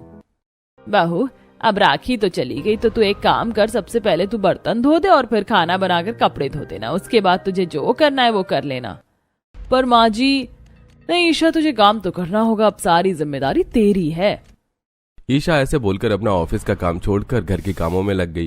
पहले उसने सफाई की, जिसके बाद फिर उसने खाना बनाया। खाना बनाना तो बहुत ही थका देने वाला काम है। अभी तो मुझे कपड़े भी धोने हैं। चल ईशा, थक नहीं। ईशा ने हिम्मत से काम लिया और फिर वो कपड़े धोने को गई, जहां उसने वो अपनी वॉशिंग मशीन में कपड़े धोए और फिर वो अपना ऑफिस का काम लेकर बैठ गई कि तभी अरे ईशा बहू, कहाँ है? एक कप चाय बना दे। हे भगवान, अब कोई काम नहीं। राखी भाभी, अरे लेकिन राखी भाभी तो है ही नहीं। चल ईशा, उठ जा। ईशा अपना लैपटॉप ही लेकर रसोई में को गई, जहां उसने अपनी सास को चाय बना कर दी। अभी बस उसने चाय बनाई ही थी कि तभी कुछ पड़ोस की औरतें आ गई। अरे आओ आओ हेमा, रेखा और जया। बहू, जरा सभी के लिए और चाय बना ला। जी, ये घर के काम तो खत्म ही नहीं हो रहे, मैं क्या करूं? ईशा पड़ोसनों के लिए भी चाय बनाने को खड़ी हो गई। उसने पहली बार जिंदगी में घर अकेले संभाला था। अब ईशा को अपनी जेठानी की वैल्यू का एहसास हुआ। इस एक दिन ने ही मुझे मेरी जेठानी की अहमियत सिखा दी। सच में मैं गलत थी, उनका काम आसान नहीं है। अगर मैं नए जमाने की बहू हूँ तो इसी में ही मैं बेटर हूँ। हम दोनों एक बराबर हैं। ईशा को इस बात का एहसास हो गया था। वो राखी से माफी मांगने को सोच चुकी थी। फिर कई दिनों बाद राखी आई, लेकिन इस बीच ईशा को उसके घर जाना पड़ गया और अब राखी अकेली थी। मेरे आते ही खुद चली गई। खैर, मुझे क्या, मुझे किसी की जरूरत नहीं है, मैं अकेले भी सब कुछ कर सकती हूँ। राखी को खुद पर बड़ा यकीन था। वो घर के कामों को अच्छे से कर ही रही थी कि तभी उसके दरवाजे पर पार्सल वाला आया। हाँ भैया, आपको क्या देना है? कुछ नहीं देना, पेमेंट ऑनलाइन हो चुका है। आप बस मुझे ओटीपी बता दीजिए। ओटीपी? ये क्या होता है भाई? राखी ओटीपी के नाम से ही घूम गई। फिर उसने पूजा को फोन किया और उसने पार्सल वाले को ओटीपी बताया। ऐसे ही कुछ देर बाद राखी रसोई में गई तो उसने देखा आटा नहीं था। अरे नहीं, आटा नहीं है, अब क्या करूं? अब रोटी कैसे बनेगी? यहाँ से तो आटे वगैरह की दुकान भी बड़ी दूर है। ईशा होती थी तो 1-2 क्लिक में ही सारे काम करवा देती थी। अब मैं आटा कहाँ से लाऊं? राखी को जरा भी बाहर की दुनिया की नॉलेज नहीं थी, जबकि ईशा को अच्छे से ये सारे काम आते थे, जिससे अब राखी को भी ईशा की अहमियत पता चल रही थी। राखी को न चाहते हुए भी घर से निकलना पड़ा और आटा लाना पड़ा। अभी राखी बस आटा लेकर आई ही थी कि तभी घर में मेहमान आ गए। भैंस की पूछ, अब ये मेहमान कहाँ से टपक गए? घर में तो कोई नाश्ते पानी का सामान भी नहीं है। इन सभी को मैं क्या खिलाऊंगी? ईशा होती थी तो खाना वाना भी घर में ही मंगा लेती थी, लेकिन मुझे तो ऐसा कुछ नहीं आता। हाँ, मैं गलत थी। माना कि मैं घर के कामों में अच्छी हूँ, लेकिन ये पुराने जमाने की बहू नए जमाने की बहू के बगैर अधूरी ही है, और इस बात का एहसास मुझे अब हो रहा है। राखी भी अब ये मान चुकी थी कि बिना ईशा के वो अधूरी है। ईशा भी 2 दिन घर से बाहर रही, जिस बीच राखी को उसकी बहुत ही ज्यादा कमी महसूस हुई। और जब ईशा घर आई तो राखी ने उसे गले से लगाया और आखिर तुम आ गई ईशा। पता है, ये घर तुम्हारे बिना अधूरा है, और आपकी भी इस घर को उतनी ही जरूरत है जितनी की मेरी है। नई बहू पुरानी बहू के बगैर कुछ भी नहीं है भाभी, सच्ची। और जब बहुएं मिल गई तो मैं सोच रही हूँ कि हम अपनी रहने की भी जगह बदल लें। चलो भाभी, हम मिलकर रहा करेंगे, माँ बाबा ऊपर रह लेंगे। राखी और ईशा की बात सुनकर घर में सभी मुस्कुरा दिए। बस फिर क्या था, दोनों बहुओं को अब एक दूसरे की अहमियत का एहसास हो गया था, जिसकी वजह से उन्होंने अब साथ साथ रहना भी शुरू कर दिया। कुछ ईशा राखी से सीखती थी तो कुछ राखी ईशा से सीखती थी, और अब दोनों बहुएं मिलजुल कर खुशी खुशी रहती थी।